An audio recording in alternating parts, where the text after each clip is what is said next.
Buonasera a tutti, benvenuti all'Ateneo Veneto.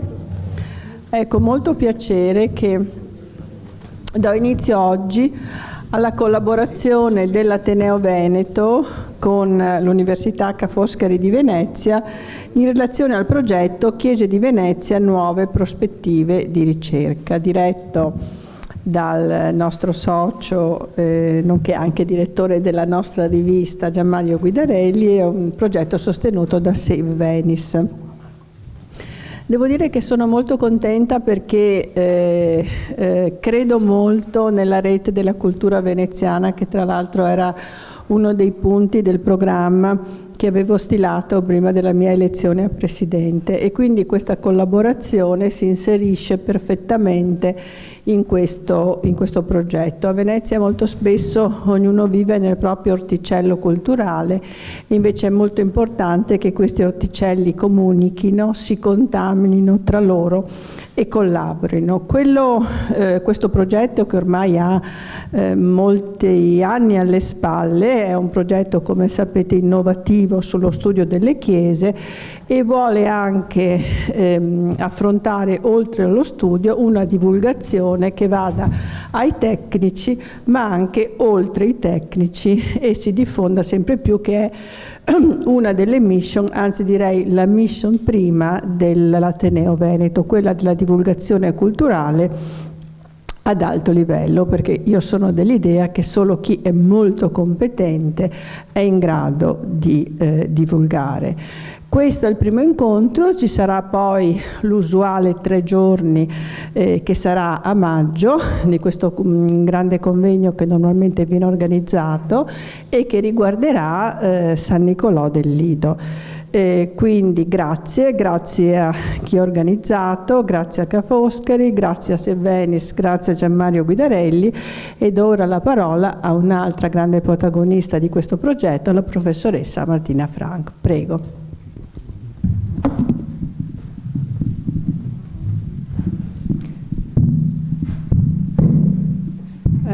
Buonasera, allora io innanzitutto sono qui in questo momento per portare i saluti del direttore del Dipartimento di Filosofia e Beni Culturali, il professore Giovanni Maria Fara, che si scusa tantissimo per non poter essere presente oggi, ma come potete immaginare è un periodo particolarmente denso di impegni, costellato da problemi vari.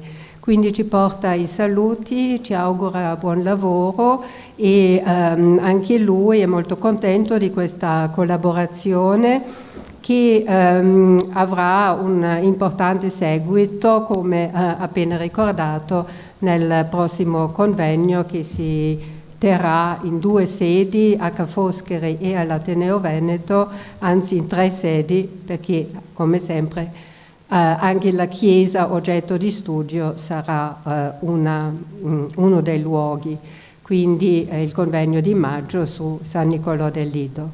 Allora, adesso abbiamo altri saluti istituzionali e quindi prego Alberto Peratona, direttore dell'Ufficio Diocesano per la Pastorale della Cultura del Patriarcato di Venezia. Grazie.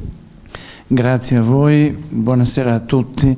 Ringrazio dell'invito a partecipare a questo interessante momento di riflessione che spero sarà produttivo per il futuro del progetto.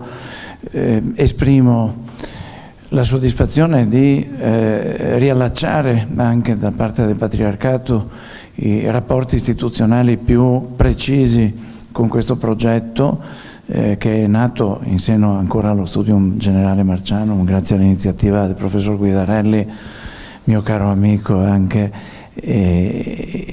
ancora molti anni fa, nel 2010 come sappiamo, e di vedere come, trattandosi di chiese di Venezia, chiaramente l'apporto e la collaborazione, lo spirito collaborativo del Patriarcato si è rivelato e sarà ancora fondamentale per il prosieguo, per lo sviluppo di questo progetto.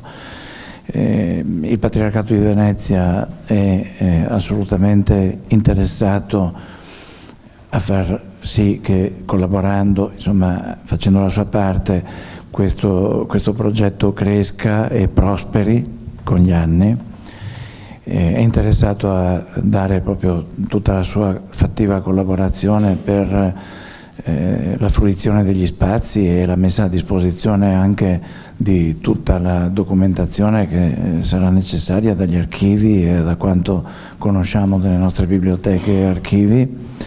E oggi stesso ho sentito il Patriarca che manifesta la sua profonda soddisfazione per la giornata di oggi e per il progetto in generale, e augura a tutti veramente un lavoro ottimo e una soddisfazione produttiva per portare avanti e far crescere nel tempo il progetto. Direi che, ecco, si prospettano davanti anni in cui anche la complessità di quello che è, di quello che sono le opere, queste chiese che sono manufatti complessi per la loro forma e contenuto, e richiedono un approccio multidisciplinare che è sempre stato messo magistralmente in campo. Vedremo quanti aspetti potranno ancora emergere ed essere quindi portati in questo dibattito odierno per poter pensare a uno sviluppo sempre più preciso, cesellato sul lavoro di ricerca di queste e altre chiese che si prospetteranno in futuro.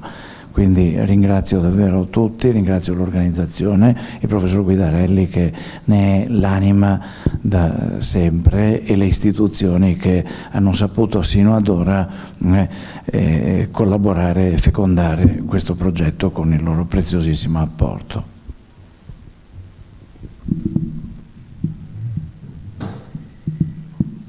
Allora, grazie ai relatori iniziali. Io sono Gianmario Guidarelli e coordino il progetto Chiese di Venezia, nuove prospettive di ricerca. Innanzitutto vi ringrazio della vostra presenza. Questo è un momento per noi particolarmente importante perché arriva dopo 14 anni di esperienza, più di 140 autori, 100 revisori anonimi, centinaia di persone che hanno assistito ai nostri convegni a partire da quello del 2011, e è un momento in cui abbiamo deciso insieme con il comitato scientifico di fermarci e di riflettere in relazione ai contenuti, ai risultati, ma soprattutto al metodo che abbiamo adottato in questi convegni. Questo progetto è cominciato in un modo quasi casuale. Nel 2009 ci fu la presentazione di un volume sulla chiesa di San Salvador, che era l'esito di una serie di incontri che erano stati organizzati dall'allora parroco Don Natalino Bonazza. Durante la presentazione, che io avevo curato gli atti, durante la presentazione l'allora sindaco Massimo Cacciari, parlando, auspicò che questo metodo interdisciplinare di incontri che poi portassero a una pubblicazione su una chiesa di Venezia potessero diventare una collana. Qualche tempo dopo venni contattato dall'allora direttore dell'Istituto Superiore di Scienze Religiose, Don Fabio Tonizzi, all'interno dello Studium Generale Marcianum, e mi propose di organizzare, di pensare a una serie di convegni che poi portassero a degli atti che facessero parte di una collana editoriale. Quindi il format di questo progetto nasce in questo modo, quindi nasce sul campo, non a freddo. E abbiamo raccolto un comitato scientifico che di per sé manifesta tutta la nostra interdisciplinarietà: storici dell'arte, storici dell'architettura, storici della musica, teologi, storici, che in questi anni hanno posso dire, lavorato quasi come una famiglia. Ci incontriamo periodicamente per decidere la scaletta dei convegni diversi anni in anticipo, decidere i curatori, emaniamo delle call for paper e poi organizziamo il convegno. Quindi ognuno di questi eventi è l'esito di anni di lavoro preparatorio che poi portano, una volta fatti i convegni, alla pubblicazione. Il criterio della scelta delle chiese, qui vedete una rassegna dei libri che sono esito delle discussioni nei convegni, è stato fino ad oggi organizzato su criteri innanzitutto di varietà. Se lo scopo del nostro progetto è quello di studiare in tutte le loro stratificazioni i significati che si raccolgono attorno agli spazi di culto veneziani, e significati che sono, qui a Venezia come ovunque, non soltanto religiosi, ma anche sociali, economici, artistici, antropologici, la scelta si basa appunto su un criterio di variabilità: chiese parrocchiali, chiese conventuali, monastiche, chiese confraternali, la concattedrale di Venezia, San Pietro di Castello. E ogni volta proponiamo, già nella call for paper, una modalità che non ambisce a esaurire tutti gli argomenti di studio, tutti i filoni di ricerca possibili su quella chiesa, ma scegliamo ogni volta un focus, un fil rouge, attorno a cui organizzare il dibattito interdisciplinare. Tutto nasce, come ricordava il professor Peratoner, in una facoltà teologica.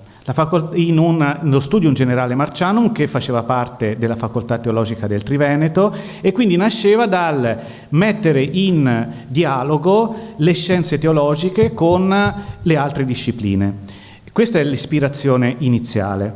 E la teologia in questo caso compresa in un amplissimo raggio, dalla storia delle devozioni al rituale, al ruolo delle reliquie, quindi sia dal punto di vista antropologico sia più dal punto di vista storico e speriamo anche artistico. La topografia dello spazio sacro, io sono uno storico dell'architettura e sono abituato a ragionare così, la topografia dello spazio sacro in realtà è multiscalare perché si incrocia sempre con gli spazi della città attraverso per esempio i rituali, e di per sé naturalmente multidisciplinare. Questo naturalmente pone i nostri colleghi che chiamiamo a confrontarsi nei convegni a condividere linguaggi, domande storiografiche, dubbi, e quindi a mettersi sostanzialmente in discussione. E quello che è successo effettivamente è questo, cioè noi abbiamo visto che via via che il progetto ingranava nel corso degli anni, il passaggio dal convegno agli atti non era automatico, perché il dibattito che si svolge nei nostri convegni, posso dire, è fattivo. Spesso le relazioni ai convegni sono anche sostanzialmente cambiate nel passaggio dal convegno alla pubblicazione, e per questo si chiama nuove prospettive di ricerca, perché è inteso in senso dinamico. Tutto questo è possibile grazie alla collaborazione prima dello Studium Generale Marcianum e ora del Dipartimento di Filosofia e Beni Culturali di Ca' Foscari, e ora, proprio a partire da oggi, con la collaborazione dell'Ateneo Veneto. E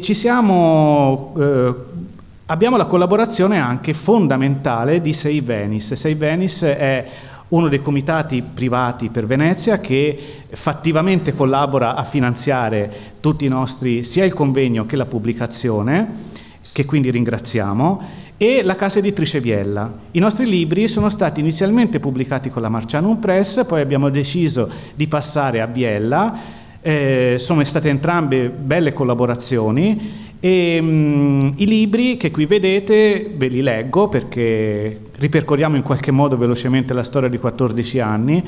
Il libro è dedicato a San Bartolomeo, a Santa Maria di Nazareth, a San Lazzaro dei Mendicanti, a San Zaccaria, a San Pietro di Castello, San Giacomo d'Allorio, San Polo, Santa Maria dei Servi e San Rocco. Sono in preparazione 2 volumi in questo momento su San Niccolò dei Mendicoli e sulla Bragora, e il prossimo anno, come già anticipato, faremo il convegno su San Niccolò del Lido, e quindi un'idea di Venezia lagunare, come naturalmente è.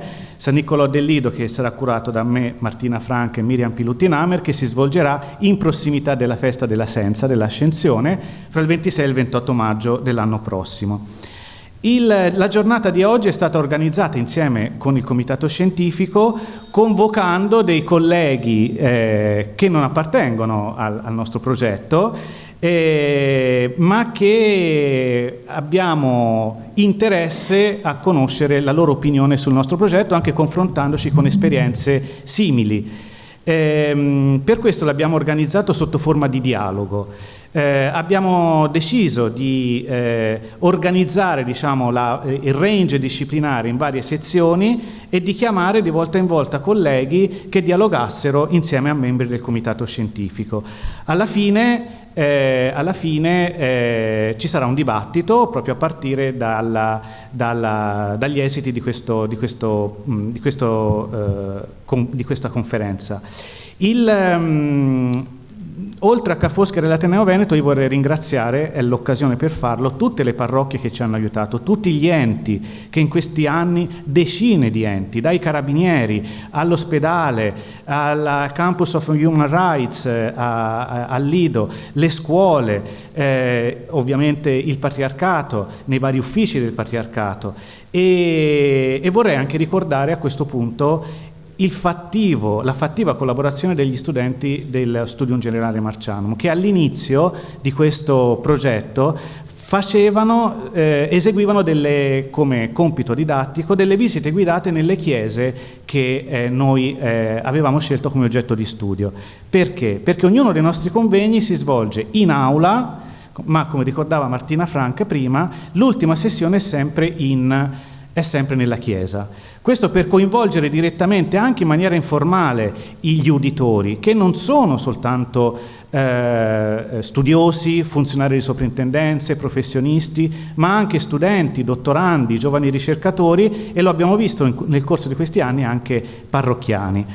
Quindi io penso che in qualche modo si sia avverato quel nostro obiettivo di costruire un progetto di ricerca che dialogasse fattivamente con la città, e i nostri stessi libri in qualche modo si propongono non solo come diciamo strumento scientifico di comunicazione fra studiosi, ma anche come libri di alta divulgazione, quindi come un'introduzione a una visita accurata delle chiese. Ecco, vi ringrazio e comincerei con il primo dei nostri dialoghi, che si intitola Architettura, vita sociale e economica, abbiamo invitato Mario Bevilacqua e Marco Coppolaro a dialogare insieme a Martina Frank, che è fra l'altro membro del nostro comitato scientifico. Mario Bevilacqua è uno storico dell'architettura e della città della Università di Roma La Sapienza, ha curato mostre e convegni internazionali e ha pubblicato sagge monografie sull'architettura e la città in Italia dal 400 al 700. È direttore della collana Ecclesia Urbis, il cui coordinamento è curato da Marco Coppolaro, quindi è una collana, ve lo spiegheranno meglio dopo loro, che in qualche modo è simile ma differente dal nostro progetto. Marco Coppolaro è dottore di ricerca in storia dell'arte presso l'Università di Roma La Sapienza, e si occupa del contesto storico-artistico romano a cavallo tra la seconda metà del XVII e i primi decenni del XVIII secolo, in particolare sulla committenza artistica dei monasteri femminili romani. Allora, io ora do la parola a loro, subito dopo parlerà Martina Frank, che è storica dell'arte presso l'Università Ca' Foscari, si è occupata fra le tantissime cose del barocco veneziano e di storica dell'arte e dell'architettura e di storia dei giardini. Ci segue online Deborah Howard da Cambridge, che poi interloquirà dopo in un'altra parte del nostro dialogo. Allora io apro il file e poi se ti sposti qua, se tu, va bene? Allora.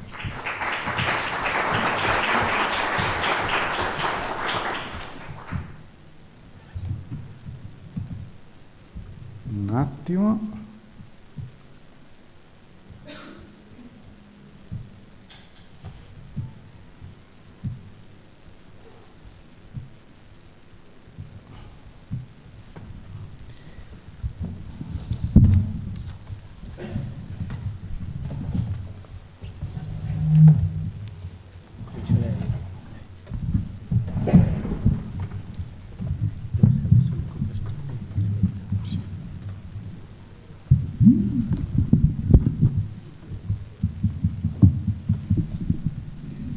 Grazie per questa presentazione, professor Guidarelli, grazie professoressa Frank per l'invito a essere qui oggi.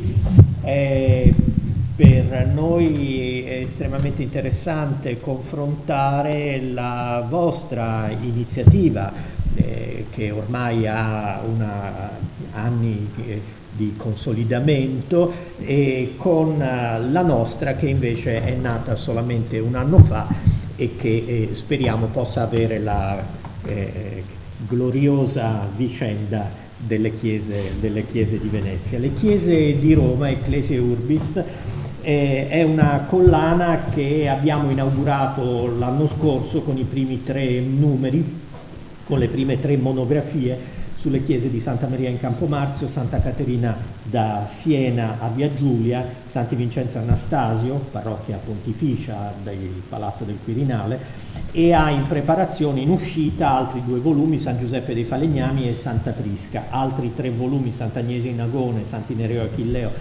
e San Marco al Campidoglio, la chiesa dei Veneziani a Roma, sono in avanzata fase di preparazione. La nostra iniziativa nasce in un contesto molto storiografico, molto stratificato.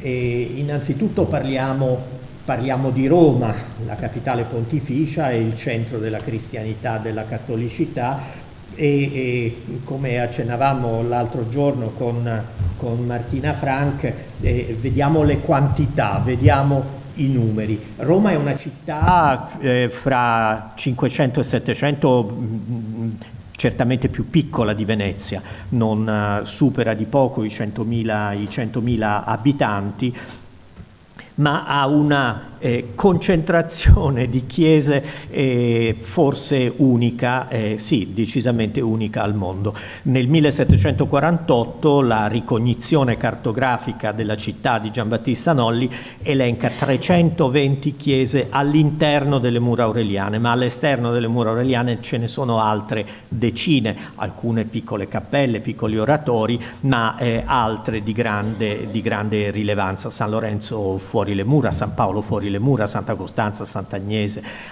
chiese piccole ma importanti, il Domine Quo Vadis, eccetera. Quindi parliamo di una quantità straordinaria di chiese alla metà del Settecento. È vero che poi nel corso della seconda metà del secolo, che nel corso dell'Ottocento, con la presa di Porta Pia e gli inizi dei lavori di adeguamento di Roma capitale d'Italia, alcune chiese, non molte, ma alcune chiese sono scomparse, ma molte altre se ne è costruite, e questo è anche un'altra specificità della nostra collana, attualmente ancora inespressa, ma vorremmo occuparci anche di chiese del XIX secolo, arrivare fino alla fine del XIX secolo, quindi con le nuove chiese nelle aree di espansione sabauda di Roma. In che contesto storiografico ci poniamo?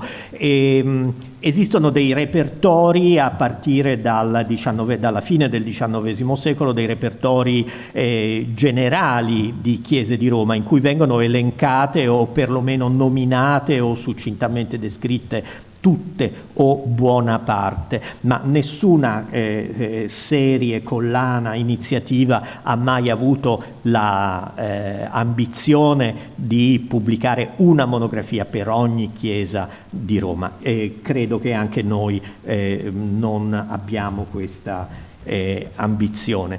E è vero però che la storiografia sulle chiese di Roma è una storiografia che dal XVI secolo in poi ha una codificazione a stampa e una diffusione che parte dai libri per non solo le guide e repertori per pellegrini, per gli anni santi, eccetera, ma anche tomi eruditi di carattere storico, se non storico-artistico, ma sicuramente storico e storico-archeologico, sulle chiese principali, solo per menzionare alcuni di questi studi che tuttora sono la base della ricognizione sulle grandi chiese di Roma.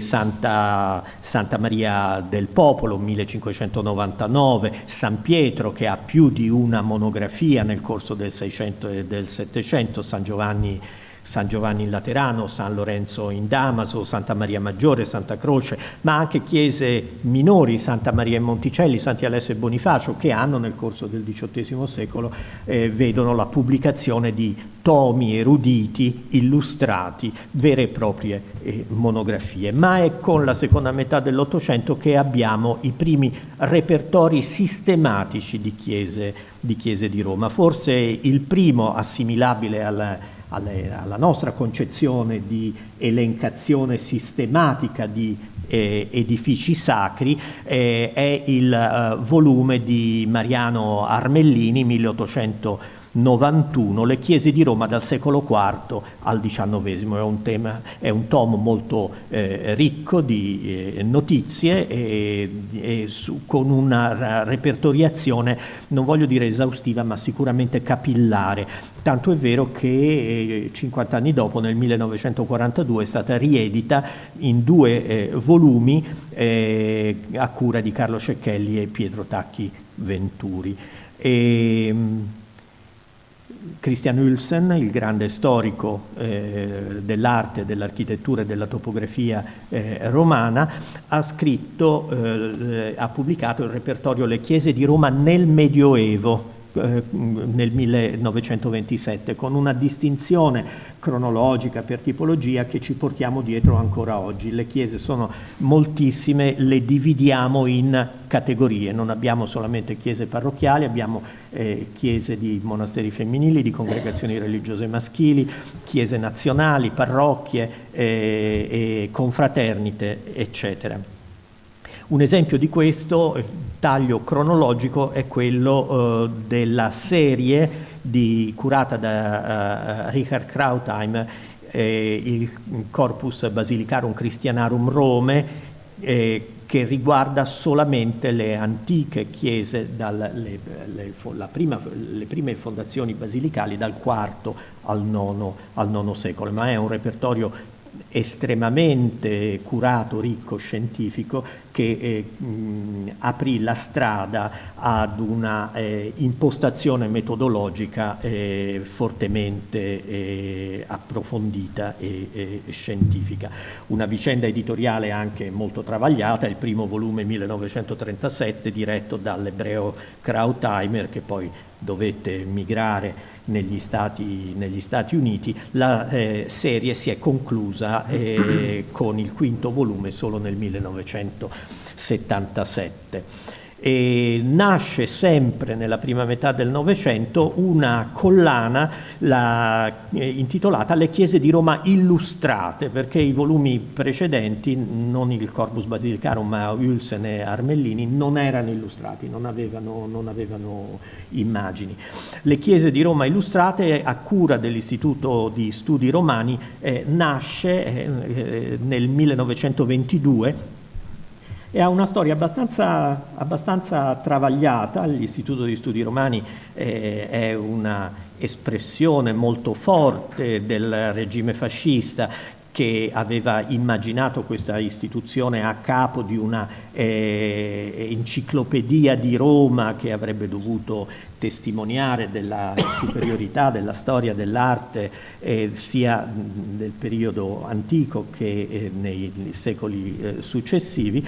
La prima serie delle chiese di Roma illustrate è arrivata ad annoverare 125 titoli, quindi è quella che è andata più in profondità rispetto alle altre, e ne è nata poi una seconda serie dal 1973 con altri 35 titoli. Aveva però una gabbia editoriale molto forte, molto stretta, doveva essere una vera e propria guida alla Chiesa, quindi esordisce sempre con la pianta, i numeretti dei vari altari, dei vari arredi e una descrizione sommaria delle vicende storiche, dell'esterno dell'architettura, e poi una disamina delle decorazioni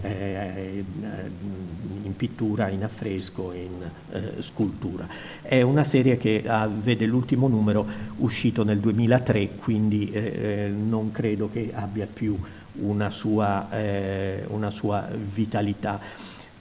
Sulla falsariga del repertorio tardo ottocentesco di Mariano Armellini si pone invece si pongono i 4 volumi curati da Walter Bukowiecki, Handbuch der Kirche Roms, 4 volumi usciti a Vienna fra il 1967, ma il 4º volume curato da Brigitte Conforte del 1997, strettamente in ordine alfabetico ma escluso Trastevere, che viene incluso nell'ultimo volume dove si completa l'ordine alfabetico delle chiese al di qua del Tevere, quindi anche un po' macchinosa come suddivisione. Bukowiecki era laureato a Vienna in storia dell'arte con Strigoschi prima della guerra, e poi negli anni 50 e 60 bibliotecario della Nationalbibliothek a Vienna. Usava le sue ferie estive, che passava alla Dispoli sul mare vicino a Roma, prendendo il trenino tutte le mattine e visitando chiese di Roma per questo repertorio, che è un repertorio estremamente secco, potremmo dire quasi arido, ma comunque molto interessante come scelta, perché non ha commenti, non ha introduzioni storiche per ogni singola chiesa, ma semplicemente un elenco di opere d'arte all'interno della chiesa. Quindi ha avuto una sua fortuna come repertorio, direi poi presto estinta con l'avvento di Wikipedia e altri repertori online. L'ultimo a cui vorrei accennare è la serie Roma Sacra. Sono dei fascicoli che venivano venduti in edicola, non so se per Venezia fu fatto qualcosa del genere, ma è nata Roma Sacra sulla scorta del successo di Napoli Sacra, curata da questo editore De Rosa di Pozzuoli, che ne fece un best seller a Napoli e quindi ripropose l'iniziativa a Roma con la supporto della sovrintendenza, che in pratica riversò in questi fascicoli divisi per territorio, quindi erano dei veri e propri itinerari per chiese, la sovrintendenza riversò le schede OA riportandole con un linguaggio piano e informativo in questi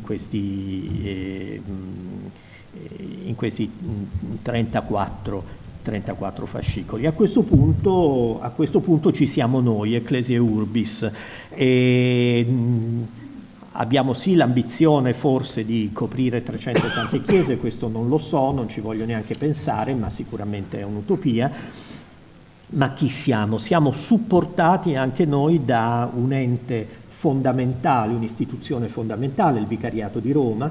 Il rapporto con questa struttura è importante perché c'è una valutazione del valore storico-religioso, spirituale di ogni singolo edificio, che deve essere raccontato e valorizzato in monografie che non possono occuparsi solamente di temi storico-artistici, ma, e questo mi rilego a quanto ha detto Gianmario Guidarelli prima, la loro la scelta della serie delle chiese di Venezia, con questo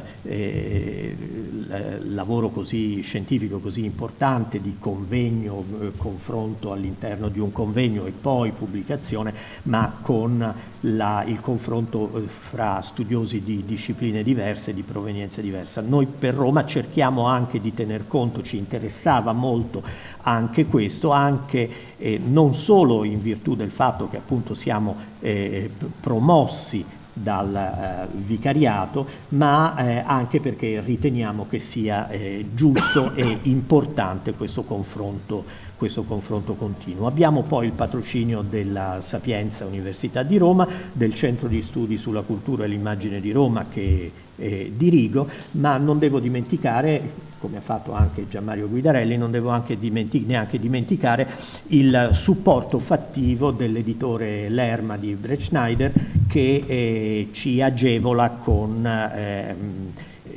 sostanzialmente con un occhio di riguardo nella pubblicazione, nella distribuzione di questi volumi. Abbiamo un comitato scientifico che è formato da vari colleghi di discipline diverse, università diverse, Ottavio Bucarelli dell'Università Gregoriana, Giovanna Capitelli Roma 3, Manuela Gianandrea Sapienza, Susanne Kuberski, Max Planck Institute, Biblioteca Herziana, Lucia Simonato, Normale di Pisa, Alessandro Zuccari, Sapienza, e Saverio Sturm, Roma 3, e Marisa Tabarrini, Roma 3.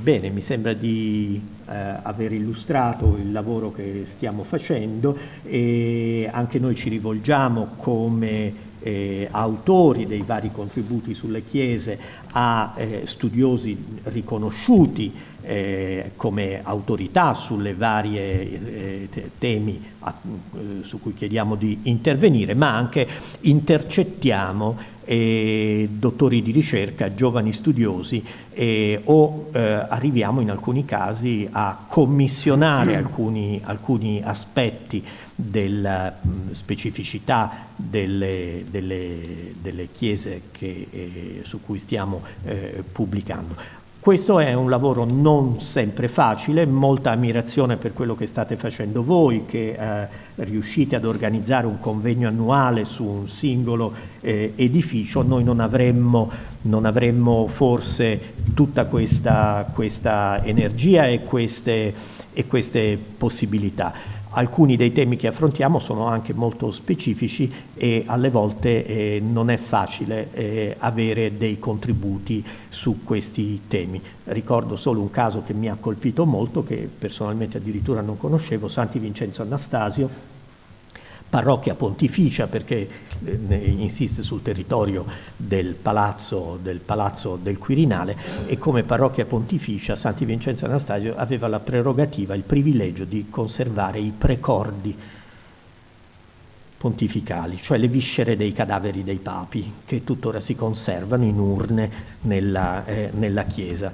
Un intervento, un saggio su questo tema molto, molto interessante è stato commissionato a una studiosa che aveva le carte in regola per occuparsene, altrimenti sarebbe stato difficile o si sarebbe perduto magari in una menzione di rimando del tutto marginale. Grazie.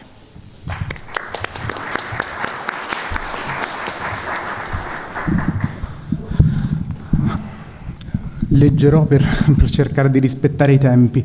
Allora, mi unisco ai ringraziamenti già espressi nei confronti degli organizzatori di questo pomeriggio di studi, dei vari enti promotori e dell'istituzione che ci ospita.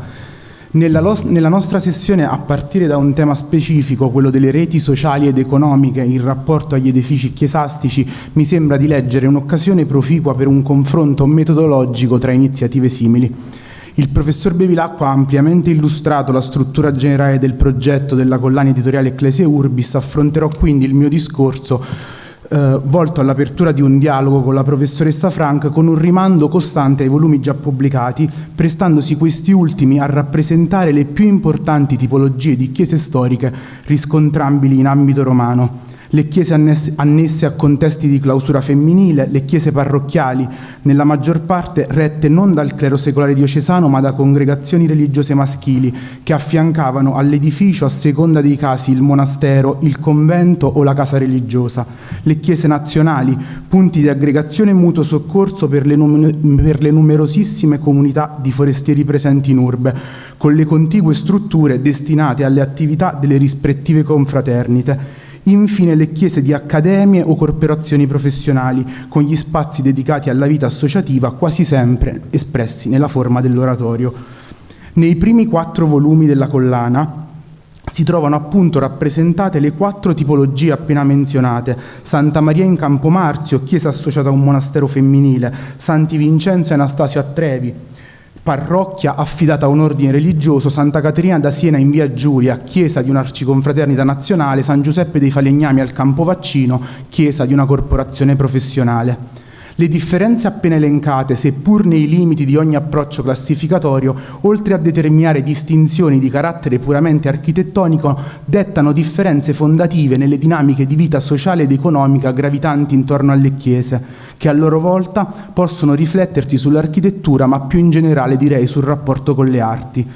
Queste dinamiche, a mio avviso, sono analizzabili utilizzando una duplice chiave interpretativa: da un lato la singola chiesa come generatrice di una propria specifica rete socio-economica, dall'altro l'edificio come inglobato nel più ampio contesto socio-economico della città e anche oltre. Il tema si ancora saldamente alle comunità officianti le chiese oggetto di studio, o meglio ancora sarebbe il caso di dire alle comunità amministranti. L'uso del termine amministrare, che non vuole essere una forzatura laicista, mira a una lettura più ampia, volta a includere nell'analisi aspetti che vadano oltre gli affari di culto, una prospettiva fondamentale in contesti come quelli delle confraternite nazionali e professionali, dove le decisioni sulla Chiesa, soprattutto su questioni di iniziative artistico-architettoniche, sono nelle mani degli iscritti laici. Il caso di Santa Maria in Campomarzio, prima uscita della collana, è quello di una chiesa annessa a una clausura femminile, una realtà di antica fondazione che una lunga tradizione ancora all'VIII secolo e ad un gruppo di monache orientali in fuga dalle violenze iconoclaste, poi passate alla regola benedettina. Il grande edificio tardo seicentesco, realizzato su progetto di Giovanni Antonio De Rossi, costituiva la chiesa cosiddetta extra clausuram, quella aperta al pubblico, fruibile dalle monache attraverso gli spazi dedicati dei 2 cori, quello da basso e quello da alto. All'interno della clausura era invece ospitato un piccolo oratorio intitolato a San Gregorio Nazianzeno, utilizzato per la liturgia delle ore, accessibile direttamente dal chiostro, che oggi ospita uffici della Camera dei Deputati. Nel caso di un monastero femminile, la rete sociale, in conseguenza del regime di vita della comunità, si presenta molto più chiusa e limitata rispetto ad altri contesti. I legami più importanti sono quasi sempre riconducibili alle famiglie delle monache coriste, che in questo caso specifico appartenevano ad alcune delle più importanti casate della nobiltà romana. Nel 1527, ad esempio, viene eletta badessa Suor Chiarina Colonna, figlia di Francesco Colonna di Prenestina, figura di spicco nell'ambito politico-culturale romano dell'epoca, riconosciuto come autore dell'Ipnerotomachia Polifili. Chiarina, con il sostegno anche economico della famiglia, promosse una serie di iniziative, tra cui la prima costruzione della chiesa esterna, tutte sigillate con il suo stemma abbaziale, costruito a partire da quello della sua casata, con l'aggiunta delle proprie iniziali. Sempre per il monastero di Campomarzio, un caso eclatante di ingerenza familiare è quello che ruota intorno a Suor Anna Maria Mazzarino, sorella del cardinale primo ministro di Francia, che del monastero nei decenni centrali del Seicento fu prima priora e poi badessa. Il fitto rapporto epistolare con il fratello, individuato negli archivi diplomatici francesi, ha restituito uno spaccato molto ampio di vita sociale del monastero, che per alcuni anni divenne un punto di riferimento del cosiddetto Partito di Francia in urbe. Dal carteggio emergono notizie di iniziative artistiche che ancora una volta coinvolgono la famiglia della badessa, come ad esempio le prime tracce dell'edificazione in chiesa di un sacello attestato come cappella della Mazzarina, la cui progettazione e decorazione, per il tramite dell'abate Elpidio Benedetti, agente del cardinale a Roma, avrebbe comportato il coinvolgimento della pittrice e architettrice Plautilla Bricci.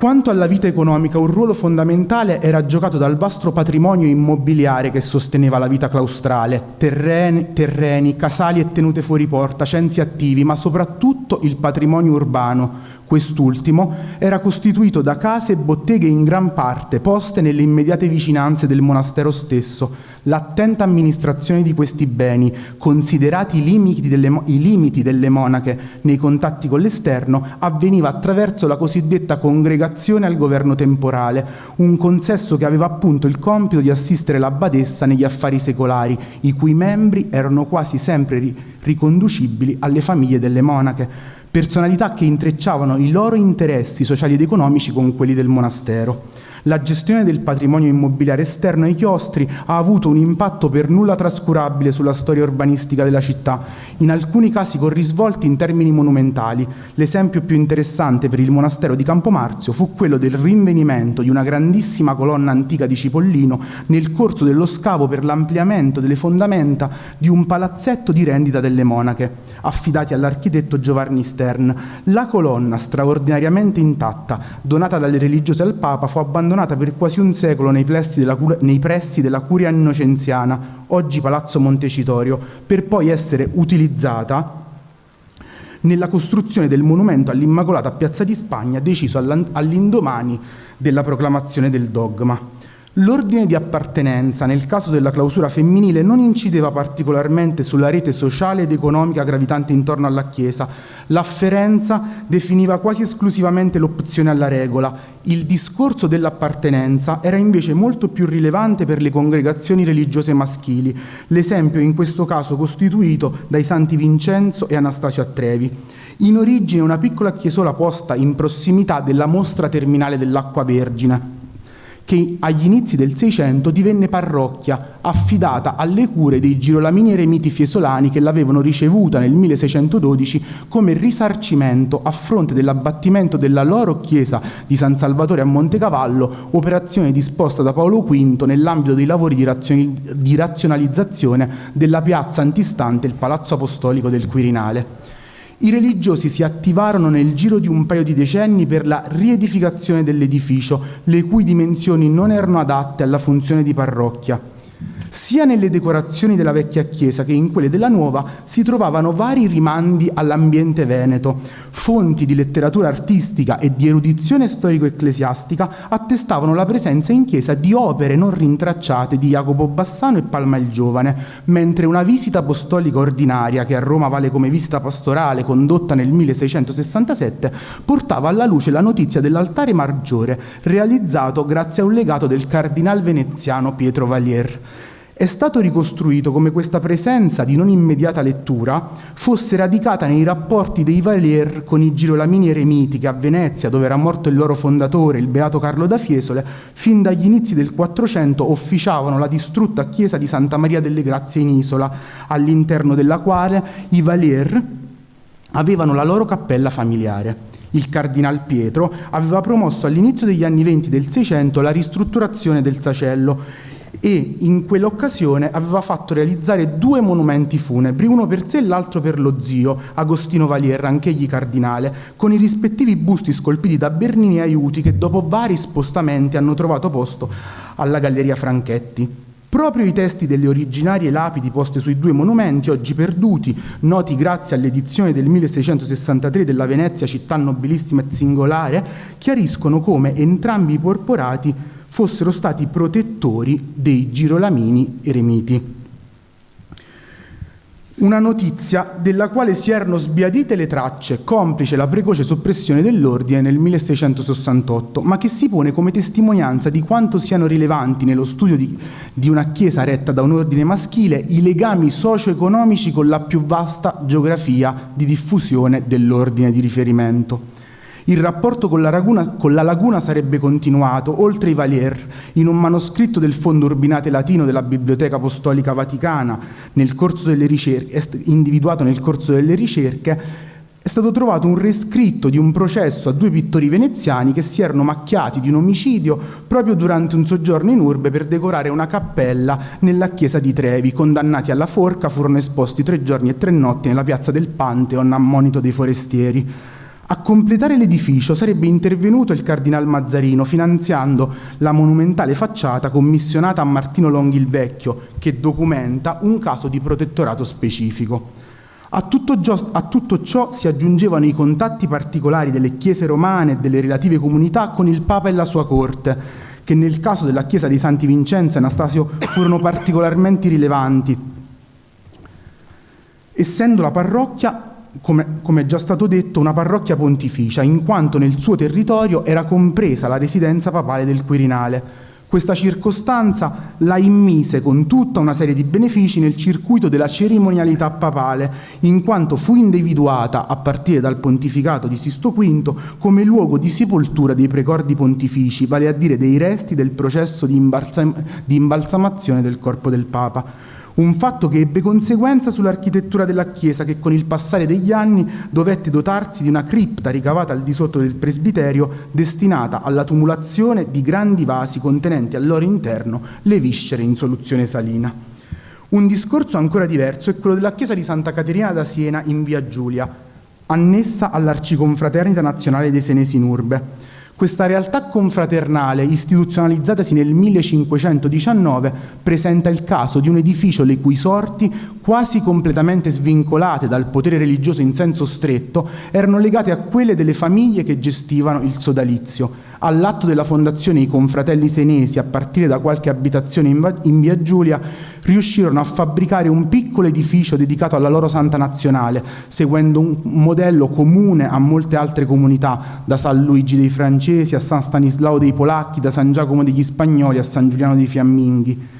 Nel giro di non molti decenni l'Arciconfraternita, nata su iniziativa di pochi e quasi priva di risorse, ebbe una rapida affermazione, acquisendo prestigio sociale e rilevanza economica. Questa scalata fu il riflesso della rapida ascesa di alcune famiglie senesi iscritte al sodalizio e impegnate nella sua amministrazione, in un sistema che vedeva al vertice un governatore coadiuvato da 9 consiglieri sul modello della magistratura del governo dei 9 che aveva caratterizzato il periodo d'oro della Repubblica di Siena. Le sorti dell'Arciconfraternita seguirono quindi la fortuna delle personalità che l'animavano, che ebbero in testa in particolare i membri di 2 famiglie senesi trasferiti in urbe, i Borghesi e i Chigi. Entrambe le famiglie si erano fatte rapidamente spazio nelle fila della Curia Romana, fino ad arrivare a distanza di circa mezzo secolo l'una dall'altra ad occupare il soglio pontificio, i Borghesi con Paolo V, i Chigi con Alessandro VII. La scalata coinvolse la confraternita, alla quale i citati pontefici accordarono concessioni e privilegi, riconoscimenti che la portarono ad essere un'affiliazione imprescindibile per tutti i senesi notabili presenti in urbe, con il conseguente accumulo di un ingente patrimonio in virtù dell'aumento esponenziale di donazioni e lasciti. Le risorse accumulate dettarono l'esigenza di provvedere alla costruzione di una nuova chiesa che sostituisse il primo edificio delle origini e la radicale ristrutturazione dell'oratorio annesso. I lavori furono definitivamente avviati nel corso degli anni 70 del Settecento e la natura della committenza definì anche la scelta dell'architetto. Fu infatti affidato il progetto al senese confratello Paolo Posi, che elaborò i modellini in legno dipinti da sottoporre all'approvazione dei vertici della confraternita, che aveva in quegli anni come governatore Marcantonio IV Borghese, una rete sociale ed economica tutta giocata sull'identità nazionale in un contesto straniero. Con San Giuseppe dei Falegnami al Campo Vaccino, e mi avvio a concludere, siamo infine di fronte a una chiesa legata a una corporazione professionale, quella appunto dei falegnami, intesi in senso ampio come tutti i lavoratori del legno. La realtà nacque come confraternita nel 1540, quando un gruppo di falegnami si staccò dalla compagnia dei muratori attivi presso la chiesa di San Gregorio a Ripetta. Inizialmente il sodalizio aveva finalità esclusivamente devozionale e assistenziale. Al principio del Seicento, poi, alla confraternita fu affiancata la corporazione professionale vera e propria, la cosiddetta Università dei Falegnami. Tra la corporazione e la confraternita venne stabilito un rapporto strettissimo per cui l'iscrizione alla prima doveva essere necessariamente anticipata dall'affiliazione alla seconda, pagando ad entrambe la tassa annuale. Con le tasse degli associati, i falegnami avevano avviato la costruzione di una piccola chiesola in Campovaccino, a partire da un nucleo di modeste abitazioni prese in enfiteusi, sovrapposte agli ambienti del Carcer Tullianum,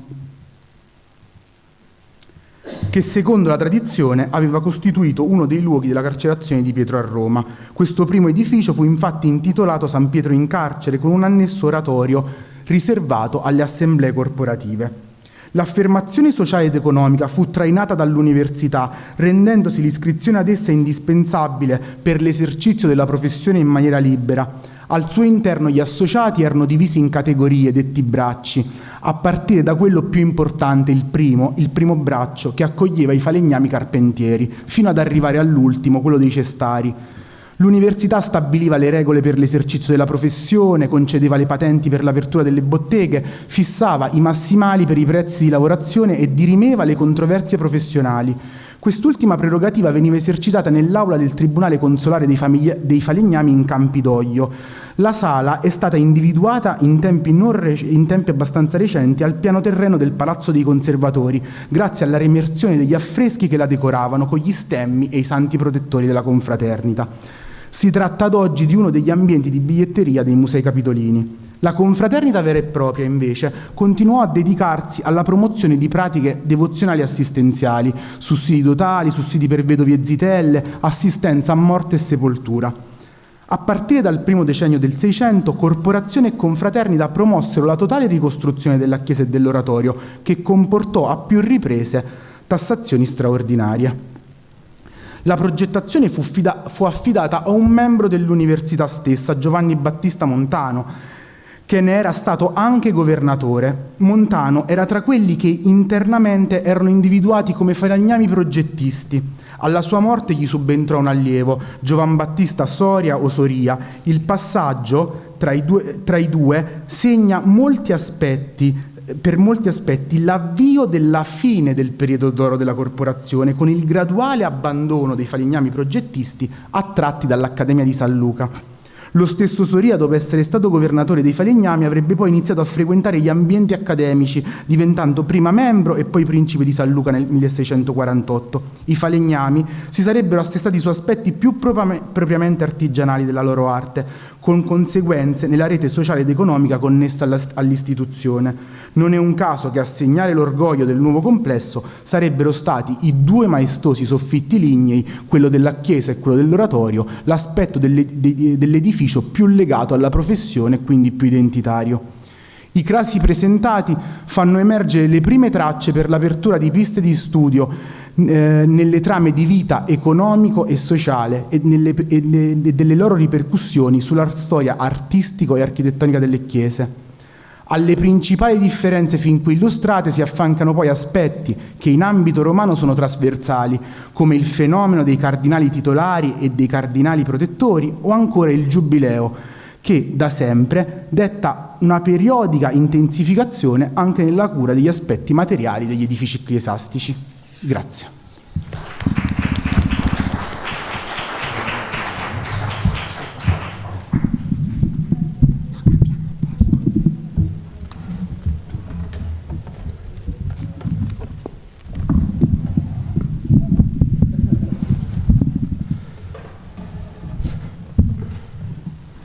Bene, allora il mio compito è ora di inserire questo capitolo dedicato all'architettura, alla vita sociale e economica.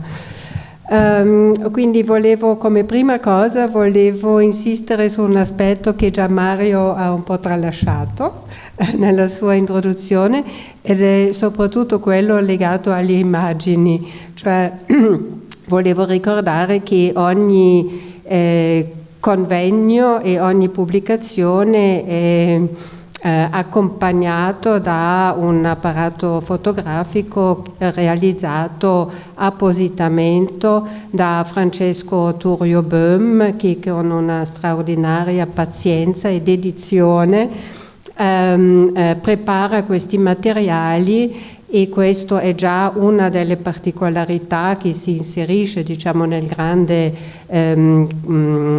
progetto, quello che sono i relatori al convegno che indicano al fotografo le riprese di cui hanno bisogno per illustrare al meglio la loro argomentazione su un determinato argomento. Quindi anche il fatto, no, che rimane alla fine un grandissimo patrimonio iconografico è un dato sicuramente distintivo. Poi per quel che riguarda quindi il rapporto anche con esperienze come quella magnifica romana di cui abbiamo sentito parlare, e anche, cioè, ovviamente non ci vogliamo così misurare, nel senso che non vogliamo instaurare adesso un rapporto concorrenziale, no? A partire dal numero delle chiese. Io adesso Venezia quanti ne ha? 120? Isole incluse? Sì.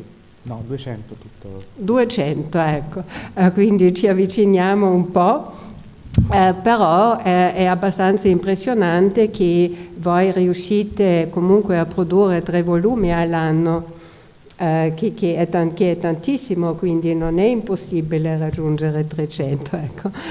Mentre noi con il nostro unico volume all'anno, o forse neanche, cioè dipende, ecco, siamo molto, insomma, meno, come dire, portati verso un compimento dell'impresa complessiva.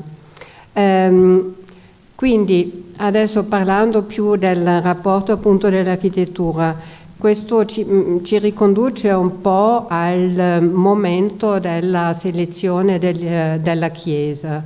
Cioè, una volta individuata una chiesa sulla quale concentrare le attenzioni, è chiaro che la chiesa si presenta innanzitutto come un oggetto architettonico, perché è proprio la massa muraria esistente e la sua collocazione nello spazio urbano, che è in qualche modo un punto di partenza. Ma come questo aspetto, quindi fisico, dell'architettura viene poi affrontato dipende dei casi specifici. Quindi non necessariamente in tutti i casi l'architettura sarà poi effettivamente protagonista, nel senso che non occuperà necessariamente, come dire, il primo posto nella sequenza degli interventi del convegno o nella sequenza dei capitoli del libro, e non necessariamente, cioè in alcuni casi è persino assente o quasi assente. E per spiegare un po' meglio questo, volevo adesso molto brevemente, perché il tempo avanza, ma molto brevemente insistere anch'io un po' su quello che anche Marco ha fatto, cioè partire da diverse situazioni che corrispondono a committenze diverse e anche a situazioni urbane diverse. Quindi il primo esempio, questo è la chiesa di Santa Maria di Nazareth, detta più brevemente di Scalzi, cioè la chiesa dei Carmelitani Scalzi a Venezia, quella accanto alla stazione, lo dico per gli ospiti non veneziani chiaramente.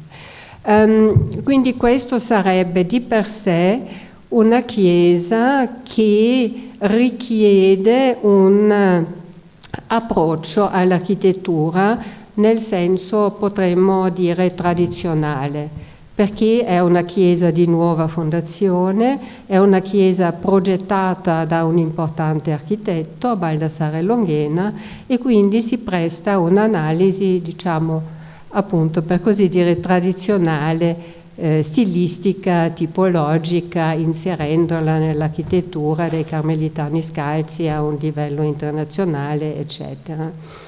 Però, d'altro canto, questa forma specifica architettonica rispecchia anche le dinamiche che hanno portato alla definizione dello spazio della chiesa, nel senso che il sistema delle cappelle laterali è un sistema che rispecchia le committenze che hanno permesso anche economicamente, finanziariamente, la realizzazione dell'edificio, perché sono cappelle che sono state finanziate da singole famiglie.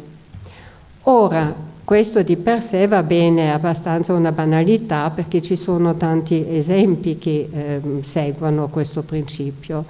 Tuttavia, nel caso degli Scalzi, questa conformazione, quindi di un'architettura che include la presenza anche prepotente di famiglie benefattori, rispecchia una situazione storica veneziana molto particolare, cioè quella del cosiddetto apertura del libro d'oro, ovvero la possibilità data a famiglie agiate della classe dei cosiddetti cittadini, soprattutto originari e ancora altre categorie sociali, di acquistare il titolo di patrizio veneziano. E sono proprio queste famiglie, quindi queste famiglie che entrano nel patriziato e che quindi si devono, così dire, costruire una identità patrizia, sono queste le famiglie che intervengono in questo spazio. Quindi faccio questo esempio per, come dire, non spiegare, ma piuttosto per illustrare un problema, cioè in questa situazione, una volta conosciuto tutti i tasselli, come si costruisce il famoso filo rosso del quale ha parlato Germanio? Cioè, da che cosa si parte? Da una situazione veneziana, storica, specifica, da un ordine religioso appena approdato a Venezia e che si deve creare la sua rete di rapporti sociali, oppure l'interpretazione, come dire, tradizionale dell'architettura intesa come un'opera d'arte progettata da un architetto. Nel caso degli Scalzi abbiamo provato a fare un intreccio di tutti questi elementi, credo, dando una nuova lettura all'edificio, che non era mai stato avvicinato da questo punto di vista, diciamo, integrato delle competenze.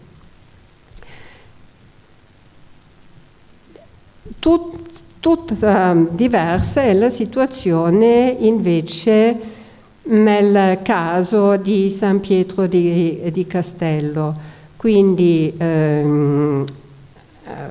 chiesa vescovile di Venezia e poi sede del Patriarcato di Venezia, instaurato soltanto a metà 400. In questo caso la componente architettonica è una componente estremamente complessa che, a differenza del caso degli Scalzi che abbiamo visto prima, si innesta cronologicamente su diverse fasi, e laddove queste diverse fasi devono essere non soltanto messe in relazione una con l'altra, ma anche collegate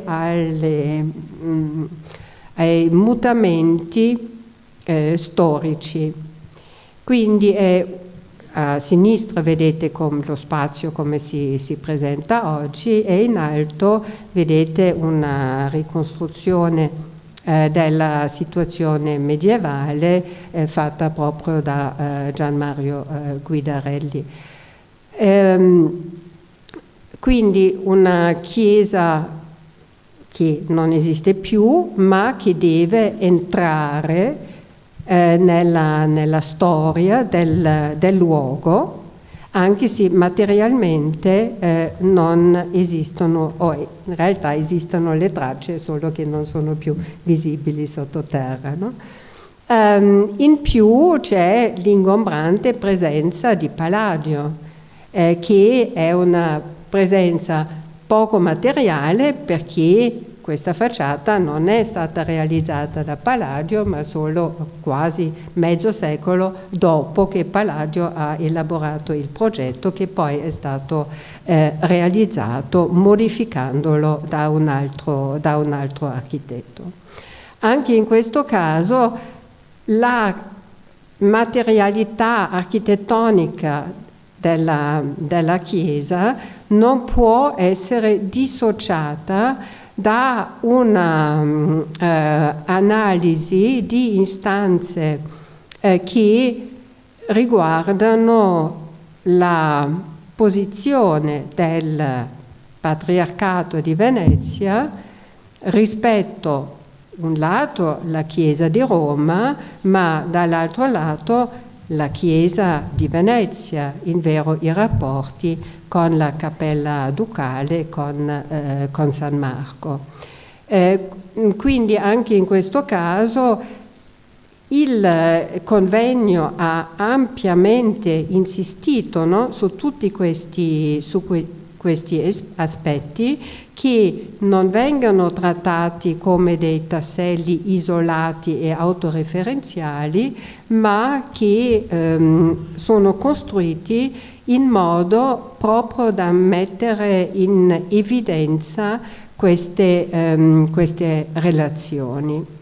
E in questo senso i convegni, come prima già diceva Gian Mario, sono così importanti, perché sono loro che fanno poi maturare e effettivamente produrre i suoi frutti quello che è inizialmente soltanto una buona intenzione, no? A livello dell'organizzazione del convegno, ma durante il convegno questo viene vissuto e poi tradotto appunto nei contributi scritti destinati alla pubblicazione. Infine un caso ancora diverso, e sarò adesso veramente telegrafica, questo è la chiesa di San Lazzaro dei Mendicanti, quindi una tipologia molto particolare, perché è la chiesa di un ospedale, di una delle importanti istituzioni di assistenza veneziana, e non insisto adesso sulla storia, ma questo soltanto per sottolineare appunto l'eterogeneità delle chiese che vengono affrontate durante i convegni e che cercano appunto di bilanciare le fasi cronologiche che vengono indagate, così come anche appunto le appartenenze delle chiese alle diverse tipologie di committenza.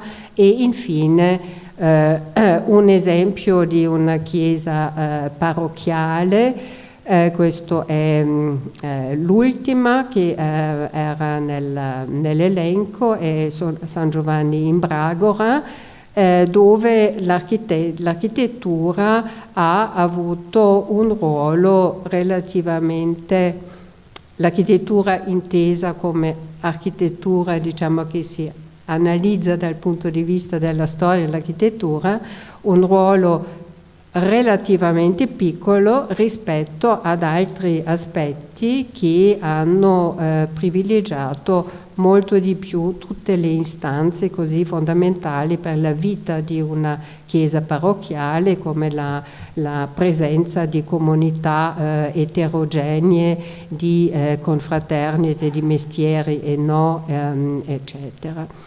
E quindi direi che è difficile paragonare, no, i nostri due progetti.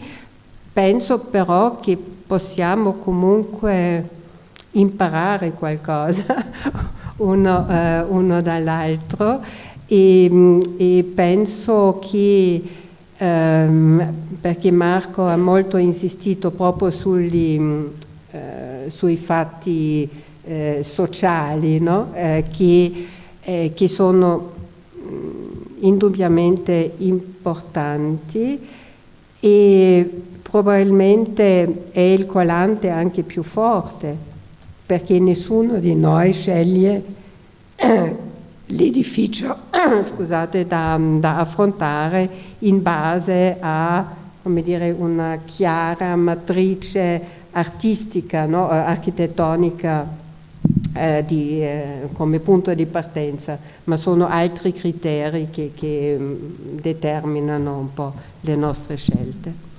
Quindi io direi che mi fermo qua e lascio il posto ai molti altri argomenti che devono ancora trovare voce. Grazie.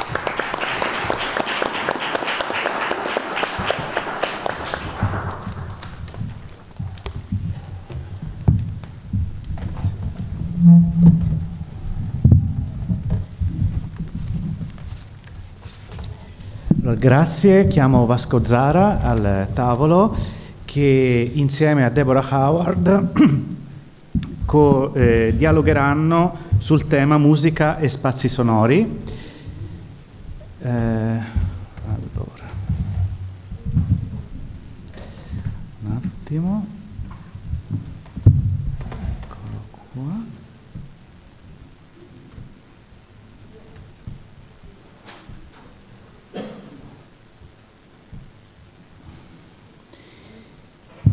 Vasco Zara è maître de conférence in storia della musica presso l'Università di Rouen-Normandie e ricercatore associato presso il Centre Supérieur de la Renaissance a Tours. È musicologo e in particolare si è specializzato sui rapporti tra architettura e musica in numerose pubblicazioni, in particolare sulle Sainte-Chapelle. E Deborah Howard, che ci segue online, è storica dell'arte e dell'architettura, fra i suoi numerosi argomenti di ricerca si è specializzata soprattutto sull'architettura di Venezia, su cui ha pubblicato fondamentali volumi e in questo contesto ricordo il volume che è curato da lei insieme a Laura Moretti, Sound and Space in Renaissance Venice. Deborah Howard è membro del Comitato Scientifico di Chiese di Venezia, quindi si ripropone questo format. Ti lascio vieni pure qua. Buonasera a tutti.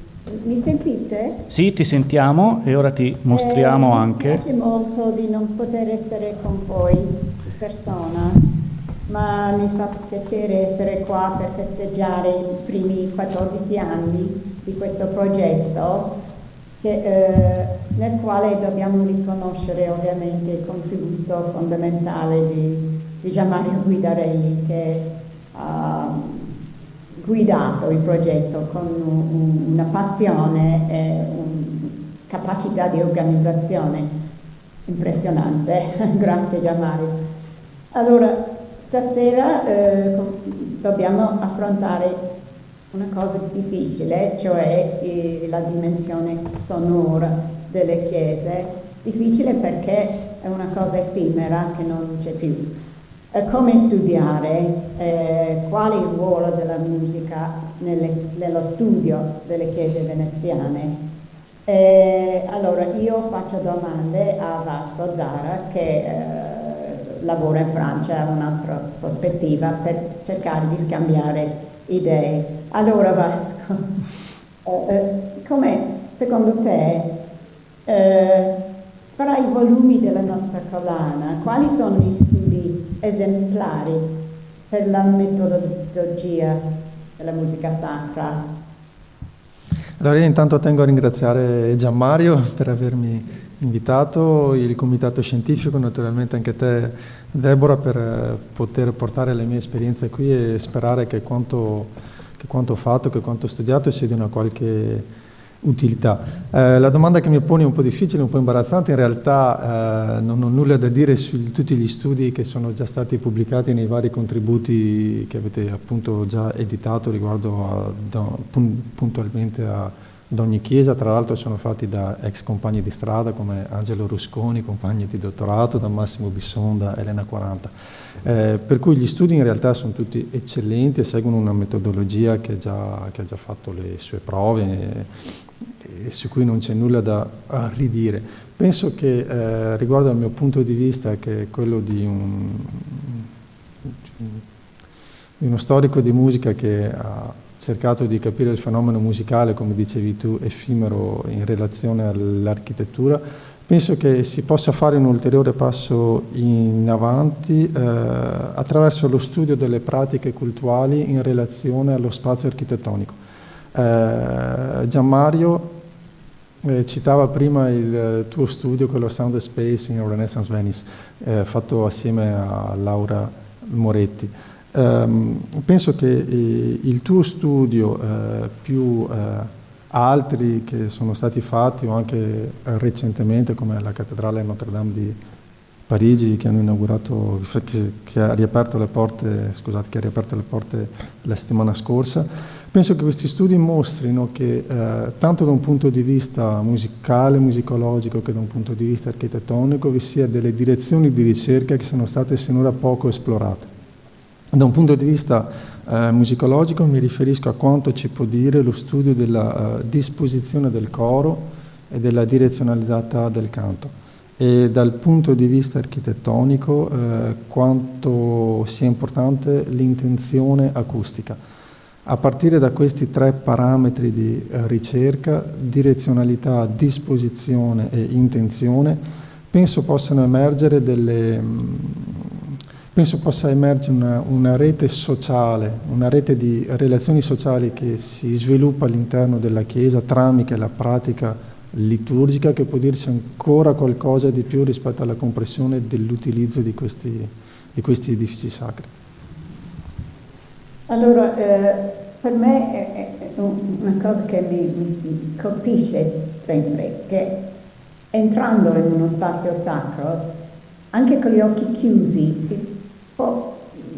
si riconosce un po' le dimensioni, il carattere dello spazio attraverso il suono dei passi o le voci nello spazio. Fino a che punto è importante l'acustica nel trasmettere l'impatto dell'interno di una chiesa, secondo te? Allora qua predicherò per il mio campo, nel senso che anche Gianmario prima ha detto che l'intenzione, per rifarmi all'intenzione acustica di esplorare ogni chiesa veneziana, era appunto quella di farlo da molteplici punti di vista, mettendo insieme differenti saperi in maniera, come si dice oggi, un po' troppo abusata, interdisciplinare, multidisciplinare, insomma, facendo vedere differenti punti di vista. E Martina prima ha parlato dell'architettura dal punto di vista fisico, il primo elemento è quello fisico. Mi piace ricordare un altro veneziano d'adozione, Manfredo Tafuri, che considerava l'architettura come un segno retorico. L'architettura è un luogo in cui si manifesta un messaggio, e questo messaggio si manifesta appunto attraverso gli elementi architettonici, attraverso la decorazione pittorica, l'apparato iconografico, l'apparato scultoreo. Però appunto quando si entra in una chiesa c'è un uso, e quest'uso è liturgico, e l'uso liturgico significa leggere, che significa cantare testi sacri. Per cui la prima dimensione, per me la dimensione acustica è la dimensione più importante, si può dire, perché questi testi sacri accompagnano il messaggio che si manifesta attraverso la pietra, attraverso le colonne, attraverso la decorazione, che sia architettonica, che sia pittorica, che sia scultorea. e a partire dai 3 parametri che dicevo prima, la direzione, la disposizione e l'intenzione acustica, si possono ritrovare si può ritrovare in campo storico, in un orizzonte storico, quello che era l'uso quotidiano di queste chiese, che oggi tende a sminuirsi, se non a perdersi, o in ogni caso ad allontanarci da quello che era l'uso che si faceva all'epoca. E non è solo una questione aneddotica, penso ci sia veramente una questione di comprensione di cosa questi edifici sacri volevano significare in un dato momento storico. Possiamo avanzare un po' le diapositive? Sì, ecco. sì, e infatti in una diapositiva come questa, appunto con l'interno di San Marco, con San Giorgio Maggiore, sono linguaggi architettonici che però parlano in funzione anche del canto che si faceva in questi luoghi, e questo canto si faceva in maniera diversa, sebbene i testi fossero gli stessi, perché diverso era il messaggio sociale, economico, politico, sacro, quindi teologico, che era associato ad ognuno di questi edifici, e questo cambia nel tempo. E avanti? Sì, nel senso che quando dico che cambia nel tempo, anche prima Martina Franca ha fatto questa notazione ugualmente importante sul fatto di considerare una cronologia lunga. Il fatto di considerare una cronologia lunga penso sia qualcosa di ormai comune per gli archeologi, per gli storici dell'architettura. Una chiesa si costruisce nel tempo, evolve nel tempo, cambia nel tempo. Da un punto di vista musicale si è un po' più resti, sia in campo disciplinare, sia forse anche nella percezione di quello che è, di cosa si canta all'interno di queste chiese, che sono degli ambienti conservativi, però non poi così tanto.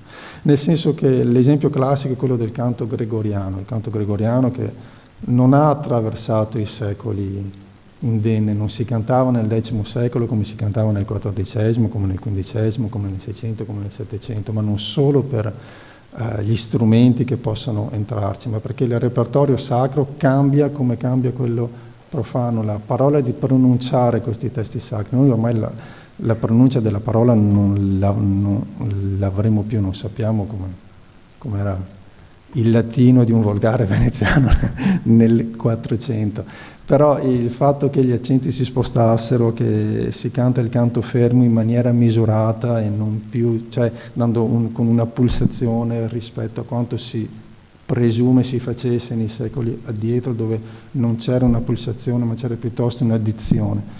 Questo significa che il repertorio cambia. Se c'è una pulsazione significa che questo repertorio non è monodico ma può cantarsi anche in polifonia. La polifonia può essere scritta, la polifonia può essere anche improvvisata, e anche rispetto a questo, dunque questa immagine può mostrare in che modo, qua siamo alla fine del 600 e la disposizione dei cantori è diversa, perché diverso è il repertorio rispetto a quanto si faceva nei secoli addietro.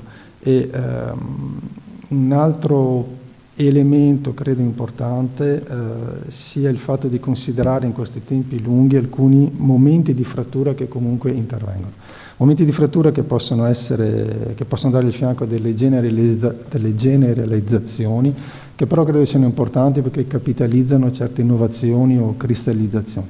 Nel senso che se si prende, come Gianmarco diceva, la controriforma, da un punto di vista architettonico sappiamo molto, da un punto di vista musicale ne sappiamo molto meno. Però il cambiamento architettonico può indurci a ripensare il cambiamento musicale, nel senso che nel momento in cui si sposta il coro, nel momento in cui si levano i barchi, i tramezzi, gli jouets, come si dicono in Francia, significa che la disposizione del coro è completamente differente, e tornerò su questo argomento. Un altro elemento è la stampa musicale. La stampa musicale ha avuto un impatto difficilmente oggi penso misurabile. A Venezia è ben conosciuto grazie agli studi di Jan Fellon e Marta Feldman. A Venezia nel 500 c'erano almeno 2, diremmo oggi, case editrici. Ogni mese c'erano 3 libri di musica nuove, ogni libro era stampato in 500 esemplari, vuol dire 1500 esemplari solo per l'uso in Venezia. Di questi 1500 si conta che almeno 2/3 erano usufruiti a Venezia e 1/3 era per l'estero. Elena 40, nello studio che ha fatto di San Giacomo all'Orio, grazie alla ricerca d'archivio appunto, ha mostrato come a fine 500 a San Giacomo all'Orio il maestro di coro, per gusto personale, decide di acquistare libri per cantare di chiesa di Cristobal de Morales. Cristobal de Morales oggi è considerato ai musicologi come il musicista, il compositore spagnolo tipico quello che ha fatto il Rinascimento in Spagna. Dicevo, la ricerca d'archivio mostra che questo maestro di coro volle cantare Cristobal de Morales a fine 500. Cristobal de Morales è stato a Ferrara nel 1540, poi definitivamente è tornato in Spagna, dove diventerà il maestro di musica della cattedrale di Toledo fino alla morte. Vuol dire che a fine 500 Cristobal de Morales è già, diremmo oggi, fuori moda. Anche in Spagna non si canta più, difficilmente si canta ancora. Però vuol dire che il livello tecnico dei cantori a cui questo maestro di chiesa di San Giacomo all'Orio impone per gusto personale Cristobal de Morales era abbastanza alto, perché è una polifonia scritta abbastanza complessa. Ora, per cercare di mettere un po' in pratica l'applicazione di questi parametri di cui dicevo prima, direzione, disposizione e intenzione acustica. Questa è la pianta, è l'ipotesi di ricostruzione della pianta fatta da Massimo Bissone nel volume monografico appunto dedicato a San Giacomo all'Orio. E si vede che dunque il coro capitolare è qui, questa è la cappella maggiore e questo probabilmente è l'organo, con il tramezzo qui che chiude lo spazio, un tramezzo che era considerato angusto, per non dire indigesto, durante tutto il 500, durante tutto il 600, però è solo nel 700 che si riuscirà finalmente a levarlo e a presentare la chiesa come è ora con lo spostamento dell'organo. Ma ciò significa che si cantava all'interno, qui dentro. Vuol dire che la direzione del canto per una liturgia come era pensata tra 400 e 500 vuol dire che si cantava in questa direzione verso l'altare. Ora, cosa vuol dire che si canta per volere di un maestro di coro, un compositore che è fuori moda, ma che non si ascolta a Venezia, che non si sente a Venezia. Lo impone però in una chiesa con una storia particolare, con una storia politica particolare e quali dispositivi acustici sono messi in atto affinché qui all'interno della cappella si senta bene. E questo penso che sia un risvolto pratico per vedere in che modo si possano incrociare differenti saperi, differenti orizzonti culturali e disciplinari e vedere in che modo andare al di là per la comprensione dell'uso di queste chiese. Allora, a questo punto, cioè la questione della stampa è importante perché rompe il legame fra il repertorio e lo spazio, perché si può comprare un libro di musica e cantare in qualsiasi chiesa. E questo ci porta alla questione dell'intenzionalità dell'architetto, perché fino a che punto l'architetto può controllare l'effetto acustico della chiesa, fino a che punto vuole fare così. Abbiamo l'esempio degli ospedali, come abbiamo sentito, poi ecco, perché questi ospedali guadagnavano soldi dai doni, dai soldi come si dice, regalati dagli ascoltatori che venivano a sentire la messa nelle chiese. Dunque era importante per gli ospedali avere una buona acustica, perché la raccolta dei fondi dipendevano dal successo della performance musicale, no? Allora, fino a che punto secondo te erano intenzionali le condizioni acustiche? Lo studio dell'intenzione acustica penso si possa fare in due direzioni. Da una parte una direzione teorica, in chiave storica, e l'altra sperimentale. Nel senso che le fonti sono scarse, sono tutte prevalentemente architettoniche. I trattati musicali tra 400 e 500 non parlano, le annotazioni sono pochissime riguardo a qual è il suono che c'è in una chiesa. I teorici di musica si lamentano della qualità dei cantanti, bisogna scrivere, non sanno più improvvisare, però non si parla di suono. Le annotazioni sono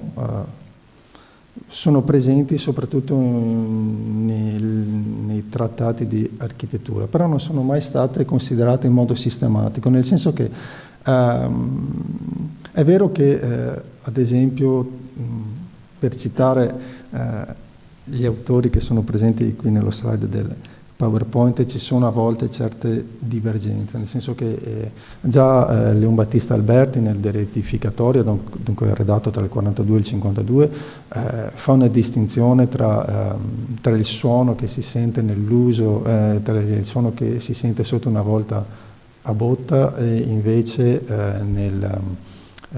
nei soffitti con travature in legno, i quali secondo lui sono migliori per la diffusione del suono. Zorzi un secolo dopo a Francesco della Vigna nel Memoriale, dopo che si girano le pagine, dopo che si girano le linee, le pagine riguardo alle proporzioni architettoniche musicali, inverte, nel senso che dice che la volta è migliore per il canto, invece per la predica, che deve essere fatta nella navata, deve essere svolta nella navata, è meglio il soffitto a travatura.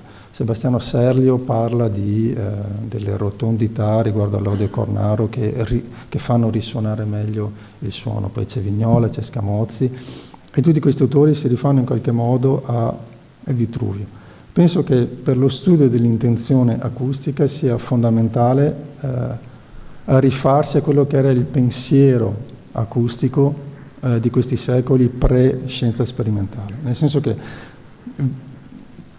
tutti questi autori quattrocenteschi, Alberti, cinquecenteschi, poi anche più tardi, fino a Mersenne, diciamo, adottano la teoria di diffusione del suono che illustra Vitruvio, che è quella di una diffusione sferica. Una diffusione sferica del suono in cui il cantore è quello che emette il suono, che sia quello che parla, che sia quello che canta, è il centro di questa sfera e il resto è tutto attorno. Penso che sia importante partire da là, perché da qua si può ricostruire quella che è l'intenzione acustica degli architetti, che mostra, nel senso che concepiscono lo spazio, uno spazio sacro, uno spazio liturgico in cui si deve dire, si deve cantare una parola sacra, e mettono in atto dei dispositivi effimeri, non permanenti, architettonici, a partire da questa concezione sferica del suono. I casi esemplari qui a Venezia sono ovviamente i cori spezzati, Francesco della Vigna, perché il soffitto è stato fatto non seguendo le indicazioni di Zorzi, Bonham Braxton e Malcolm Longer l'hanno già studiato e ritornerò su questo punto. San Michele in Isola per il barco, e questa è la ricerca che ho condotto personalmente nella Cappella Reale del Castello di Fontainebleau. In tutti questi casi mostrano, ed è il secondo punto mi sembra importante, in che modo l'approccio storico cambia la nostra percezione di questi spazi a seconda appunto della concezione acustica che era diversa, di diffusione del suono, perché tutti questi spazi per musica, le tribune, sono spazi esigui in cui il conforto acustico di chi canta o di chi suona non è assolutamente preso in considerazione. E qua siamo perfettamente agli antipodi rispetto a quanto si fa oggi, nel senso che se si vuole pensare uno spazio per musica, quale esso sia, sacro, nell'adattamento degli spazi sacri già esistenti, come si deve cantare oggi in una chiesa, o nella concezione di un teatro nuovo, si parte che prima bisogna che i musicisti e i cantori sentano bene, e questo è il punto fondamentale oggi, in epoca moderna, e in seguito si pensa alla condizione acustica, anche se non è elettrificata come in questo caso, per l'uditorio. In secoli pre-sperimentali il conforto acustico di chi produce il suono non è affatto preso in considerazione. Per questo è importante studiare la disposizione del coro rispetto alla direzionalità, nel senso che chi deve ascoltare bene deve essere chi ascolta la preghiera, e chi ascolta la preghiera sono solo due presenze all'interno dello spazio sacro. Uno è Dio, e per cui il canto diretto verso l'altare, e uno è l'autorità che sia il Doge a Venezia, come hai mostrato tu con i casi a San Marco, o che sia rispetto a questo caso francese, che sia il re di Francia. Nel senso che, come potete vedere qui, lo spazio della tribuna, che è lo spazio che è questo, che è sollevato, è lungo, è metà della larghezza attuale.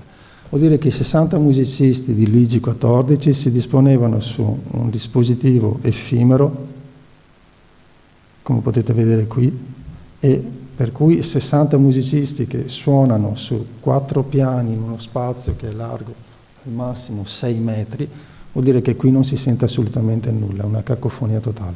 Noi l'esperimento che abbiamo fatto è relativo al secondo disegno, nel senso che Luigi XIV era obbligato ogni mezzogiorno di ascoltare la messa. Quando parte per Versailles, tutti i musicisti partono per accoglierlo a Versailles e resta solo un piccolo contingente di una dozzina di musicisti che deve suonargli l'ultima messa prima che parte. E l'esperimento, come si può vedere qua, lo stesso, 12 musicisti che suonano con l'organo in uno spazio lungo 6 metri e largo 2, abbiamo passato una giornata e mezza giusto per equilibrare il suono perché potessero ascoltarsi, e i musicisti non avevano un'ora e mezza per farlo, Luigi XIV deve partire, se no. Il disegno mostra qualcosa che è leggermente diverso rispetto a questo, nel senso che qui c'è l'organo, qui si mettevano quindi i cantori, qui si mettevano i musicisti, e lo spazio della tribuna, che era collegato direttamente agli appartamenti reali, è lo spazio in cui si sente meglio. Il secondo spazio è questo, è l'altare. Qui con la corte, o dove c'era un tramezzo e poi con il popolo, non importa se si sente o si sente bene, ed è questa la direzionalità del canto di cui dicevo prima. E una modifica che è stata fatta e che ha cambiato è che ancora nel 600 lo spazio è considerato come uno spazio di diffusione sferico, nel senso che il muro che era dietro era un muro concavo, come dicevano le regole. Poi nel 700 hanno tagliato completamente e l'hanno fatto diritto. Penso che in questa maniera si possano incrociare differenti approcci disciplinari per cercare di capire meglio, perché l'intenzione acustica rivela uno spazio sociale che è uno spazio gerarchico all'interno della Chiesa. Allora, nel contesto di questo riassunto del progetto della collana, secondo te quali sono le sfide affrontate dallo studioso nell'integrare l'architettura e la musica sacra? Allora, Gianmario mi mostra che il nostro tempo a disposizione sta finendo, ma abbiamo al massimo 3 minuti, non di più, però penso che appunto sia questo incrocio tra metodologia storica, metodologia sperimentale e metodologia teorica, che era qualcosa che avevi già cominciato a fare tu, e magari qui tu, Deborah, se vuoi illustrare i questionari acustici che avevi fatto con il progetto sulle chiese. Brevemente spiego questi diagrammi perché volevo far capire che noi abbiamo cercato di guardare insieme i risultati soggettivi degli ascoltatori e anche le misurazioni scientifiche. qui si vedono i questionari che abbiamo distribuiti agli ascoltatori, che erano, le risposte dovevano essere fatte su scala numerica, così abbiamo potuto analizzare in un modo scientifico, diciamo, le reazioni del pubblico, che assomigliavano estremamente bene con le misurazioni scientifiche, una cosa interessante. Poi andiamo avanti? Volevo farvi vedere questi risultati che mi paiono importanti, cioè che se guardiamo questa cosa qui, il riverbero più lungo si trova a destra in alto e gli spazi più secchi sono in basso a sinistra. I punti verdi sono le chiese conventuali, enormi e molto reverberanti. Invece le parrocchiali hanno un'acustica molto secca e sono per cose più intimi, senza musica polifonica complicata. San Marco si trova in rosso, è un'acustica media, diciamo, non troppo reverberante ma accettabile, migliore dove c'era la corte dogale, però l'acustica perfetta si trovava proprio negli ospedali, perché era lì che importava questo aspetto, no? Per motivi che ho già spiegato. Avanti. E l'ultimo progetto che ha fatto Braxton Boren con Malcolm Longer è stato un progetto per fare modelli virtuali delle chiese, nei quali si può vedere il movimento del suono. Nella chiesa del Redentore, la cupola è molto più alta di quello che sembra dall'esterno, no? E si vede come il suono va in alto, si mescola e poi molto tempo dopo scende e interrompe, disturba la musica che continua in basso, no?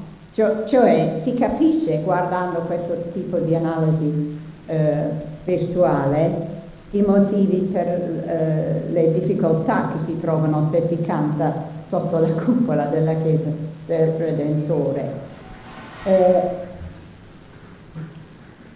E terminerei dicendo che Venezia mi sembra un terreno di prova che può assurgere le funzioni di un modello, nel senso che anche per studi futuri come quelle delle chiese romane che si diceva prima, nel senso che Venezia aveva la fortuna, le chiese veneziane hanno avuto la fortuna di essere già state studiate in maniera sperimentale per quanto riguarda l'acustica da Deborah, da Laura e con tutto il progetto Camera che ha preceduto. Per cui i dati sono lì rispetto ad altre situazioni, ad altre situazioni geografiche in cui questi dati non ci sono. Per cui Venezia ha la fortuna i casi veneziane c'è la fortuna di poter incrociare dati che già sussistono con ricerche che possono farsi in campo storico, però con una diminuzione, anche poi bisogna pensare anche di questo, dell'apporto economico che questi modelli poi richiedono, perché a Venezia sono già stati fatti. Allora, grazie.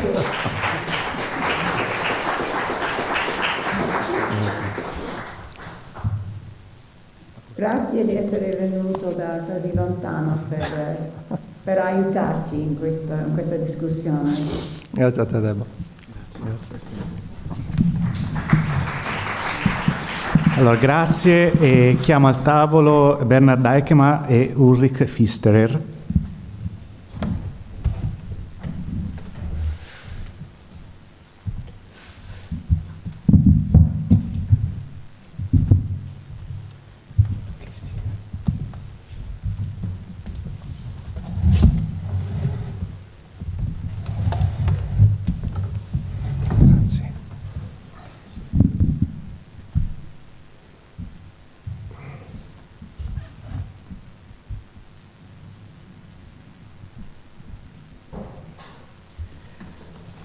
Allora,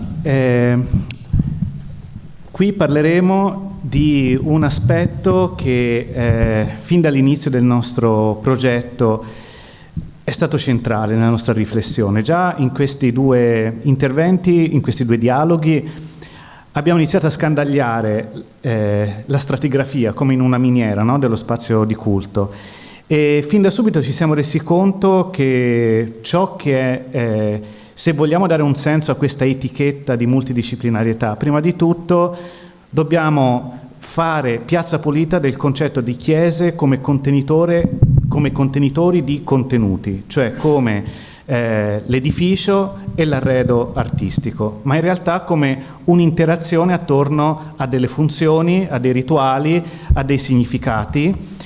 E devo dire che, riprendendo la metafora del riverbero che abbiamo visto prima, in questi anni questa attenzione e questo approccio ha riverberato più volte nei nostri convegni e direi che è uno dei filoni principali, uno dei fiumi carsici che riemerge continuamente in questi anni. E quindi abbiamo chiesto a Ulrich Pfisterer di confrontarsi con Bernard Eichmann a questo proposito, cioè spazi, opere d'arte e committenze. Su questo poi vorrei tornare nella discussione. Ulrich Pfisterer è direttore del Central Institute for Kunstgeschichte e professore all'Università di Monaco. Storico dell'arte del Rinascimento italiano, autore di numerosi volumi, io vorrei soltanto ricordare fra la sua numerosa produzione quelli sulla Cappella Sistina. Bernard Eichmann, Università di Verona, storico dell'arte, fra le innumerevoli cose di cui si è occupato, la più recente è quella su Giorgione, è il tema su cui ha scritto un libro che è stato qualche giorno fa presentato proprio in questa sede, è membro del Comitato Scientifico di Chiese di Venezia. Nel dialogo fra i due studiosi vedremo una delle caratteristiche dei nostri convegni, cioè la multilinguismo. È veramente un confronto, diciamo, internazionale, se vogliamo dargli un'etichetta, ma io direi più un parlare la stessa lingua con lingue diverse. Ecco, quindi do la parola a Ulrich e Bernard. Bene, magari comincio io a dire due parole in italiano, anche per appunto annunciare che Ulrich parlerà in inglese, ma niente paura, io farò poi un riassunto di quello che lui dirà. In effetti, come ha detto giustamente Gianmario, io a questo punto, all'inizio della discussione, ho poco da aggiungere. Non parliamo semplicemente di addobbi, di arredi, di decorazioni di chiese, ma parliamo di un insieme di aspetti fisici di cui architettura e cosiddetta decorazione in un certo senso formano un tutt'uno, dialogano l'uno con l'altro per dare un significato e un senso a questi edifici ecclesiastici di cui si parla. Adesso mi fermo e daremo la parola subito ad Ulrich e poi andiamo avanti con la discussione. Buon pomeriggio a tutti, ringrazio gli organizzatori, ringrazio Bernard per l'invito. Sono lieto di essere qui per discutere con voi questo splendido progetto delle chiese e mi scuso che parlerò in inglese per mia presentazione brevissima, ovviamente rispondo anche a domande in italiano. I was asked to talk about the prehistory of the idea of having a kind of corpus and inventory of the churches of a city, of a certain era, of a certain country. So we have already heard by Mario Bevilacqua about the prehistory in Rome of a series about the churches of Rome. I will start much earlier in the 17th century by reminding you that the Catholic Church, in the course of the Counter-Reformation, of course, took a new interest in its own history, and not only a new interest in church history, but also a new interest in the physical monuments of the church history to document the validity of their own traditions and of their own liturgy. And I just give you one example. I want to say I'm absolutely not exhaustive, but I tried to present what I think are the most important turning points in the concept of presenting churches, monasteries, sacred buildings from the Seicento, from the 17th century to the present. And I start with the example of Antonius Sandero's 3 volumes about the monasteries, churches, and cloisters in Brabant, so in the Catholic part of the Netherlands, in Belgium, and it's quite obvious that why this Sanderos took this interest in publishing the history of these churches, because there are the Protestant Netherlands next by, so it's a very obvious way of starting my talks by saying that being interested in churches always means, or always has a kind of religious motivation. So we have, and what is important in these volumes of Sanderos is that it's also already a very interdisciplinary approach. Of course, it's just one author, but this author is interested in the building history, in the religious history, in the relics, in these churches, but also in the artworks. So we already have a very broad spectrum of things this Sanderos was interested in his publications. When I jump then to Giuseppe Rica and the Notizie Storiche delle Chiese Fiorentine, Rica, who is a Jesuit priest and scholar who had a huge success giving afternoon talks about the churches of Florence, and the success of his talks gave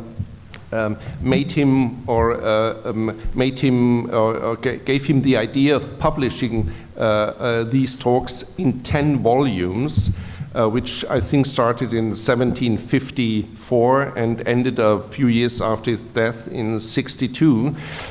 When Rica started his publication, in the preface he mentioned 2 aspects that are important to him, and I think the second aspect is new and also of crucial interest to us.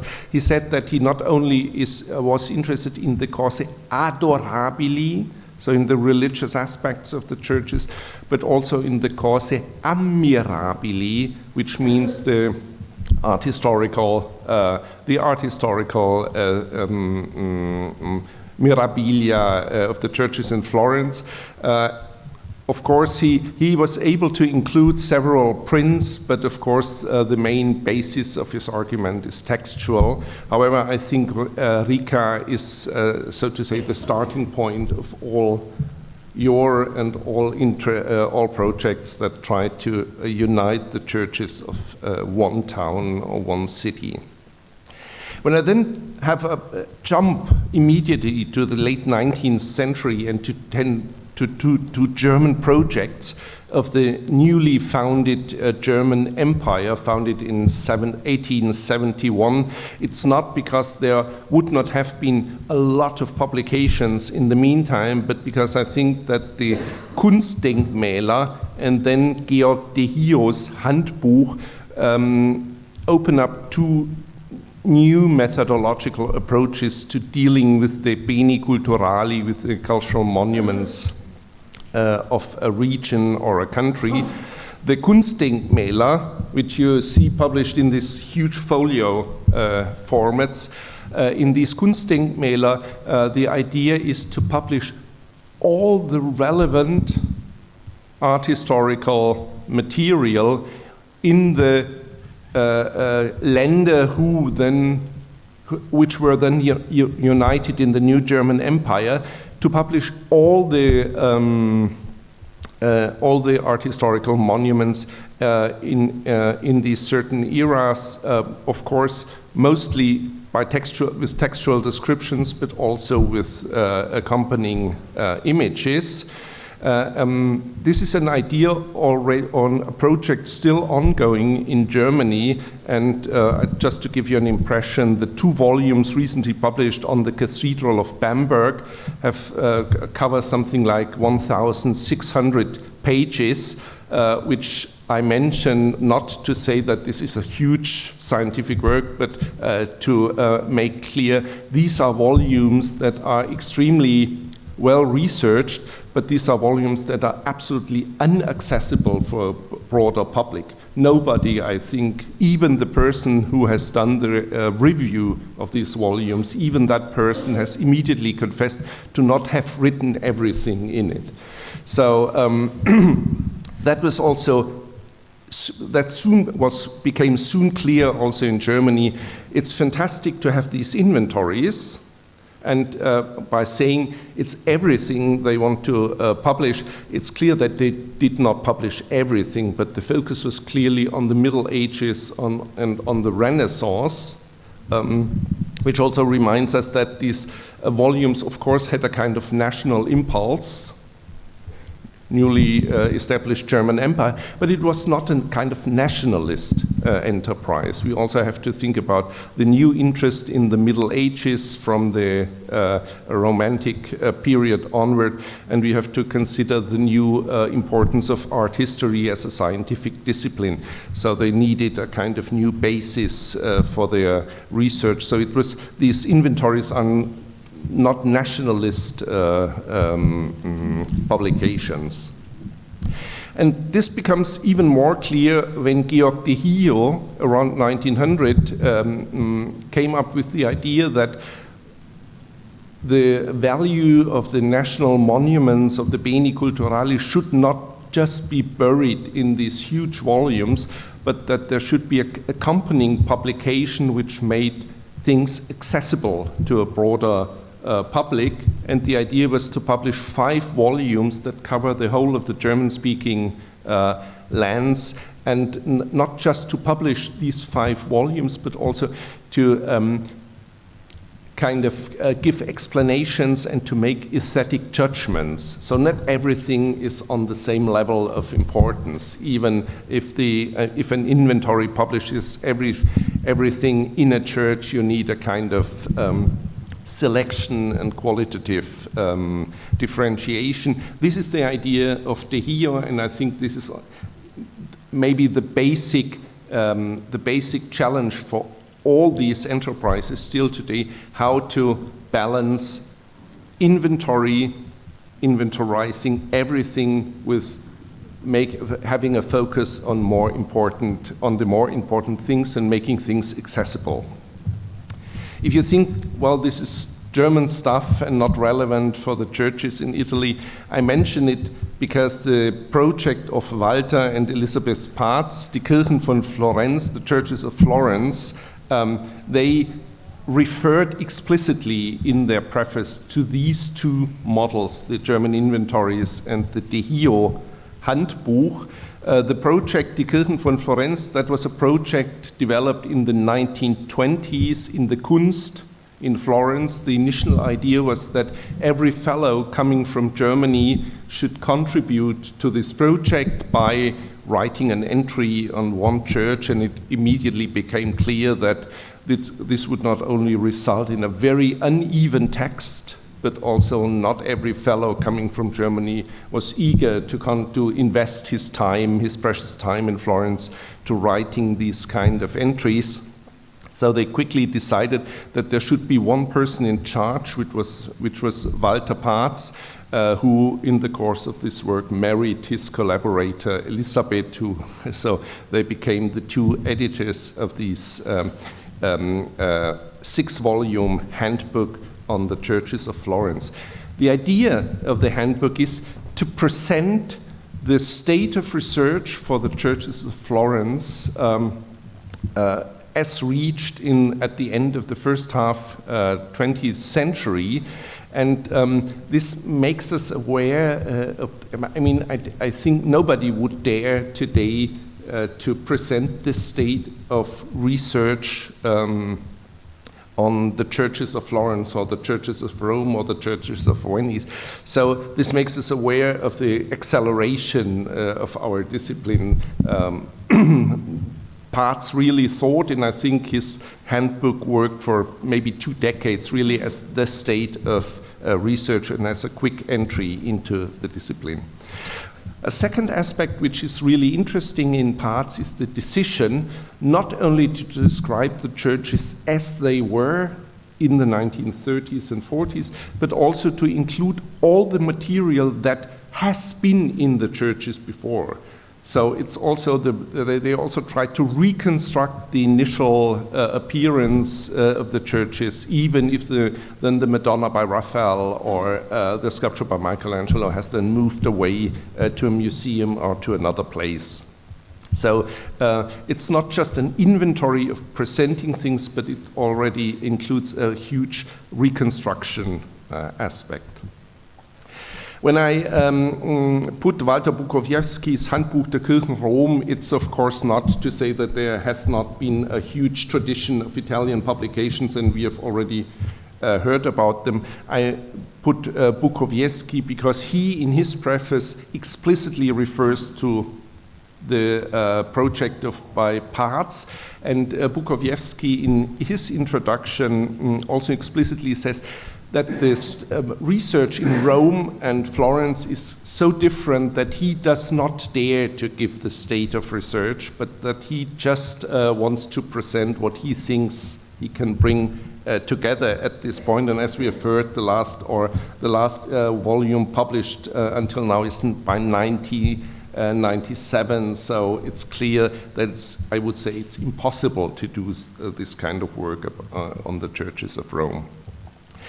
This is especially important because the last German project on the churches, on churches, the Kirchen von Siena, again organized by the Kunst in Florence, the experience of Bukowiecki and Parts that it's impossible to present the state of research. This experience, I think, made Peter Riedl and Max Seidel to decide to do something else, to go back to the inventory format. The churches of Siena, the volumes try to present the whole source material, to do new plan material, natural scientific analysis of the wood and everything. So it's a kind of enormous work, giving the foundations for future research, not so much presenting the state of research, but putting future research on a new fundament, which is of course admirable, but also shows the difficulties of this approach. First of all, it was possible only because they had at least 2.5 permanent positions funded by the German state. I don't think that this is a situation we have today easily. Then they haven't finished yet, and the Italian colleagues have taken over, and I think will finish it in the near future. And thirdly, if you think, I've just put the volumes, the volume 1, the sub-volumes of volume 1 on the screen.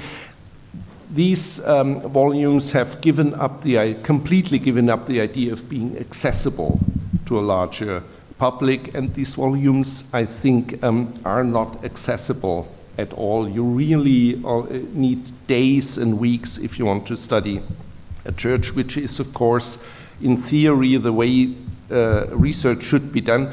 But I think with the new possibilities of the digital, I think this kind of format of book publication, at least for a German funding system, is completely over. This leads me maybe to two ideas for the Le Chiese di Venezia, a project I can just congratulate you and admire. What I like very much and what is not present, for example, in the churches of Siena, is that you include, so to say, the social life, ephemeral aspects of the project. I very much like, for example, an essay on the festivities on the piazza in front of San Polo, and this is an aspect which I think might even be stressed by including, for example, the grand tourists and their view of the churches in Venice. So the look from outside, the interest from outside, maybe also the canonical objects in comparison to the less canonical objects for this kind of tourists coming from outside. The second aspect is that I think even if I'm not a fan of doing everything digitally, I think one might think about accompanying your volumes that have this strong research approach, but accompanying these volumes by a kind of course, stable, reliable platform that might offer, for example, the atlas of images that you've included in your volumes. I think I guess there are hundreds of more photos that would be interesting to have. So what the actual technical possibilities allow, I think, and what has been impossible in the 20th century is to accompany books that, with a strong research aspect, with a kind of digital presentation which presents a huge material and which would allow to slowly make changes or to slowly progress with the accumulation of sources and so on. So thank you very much. That was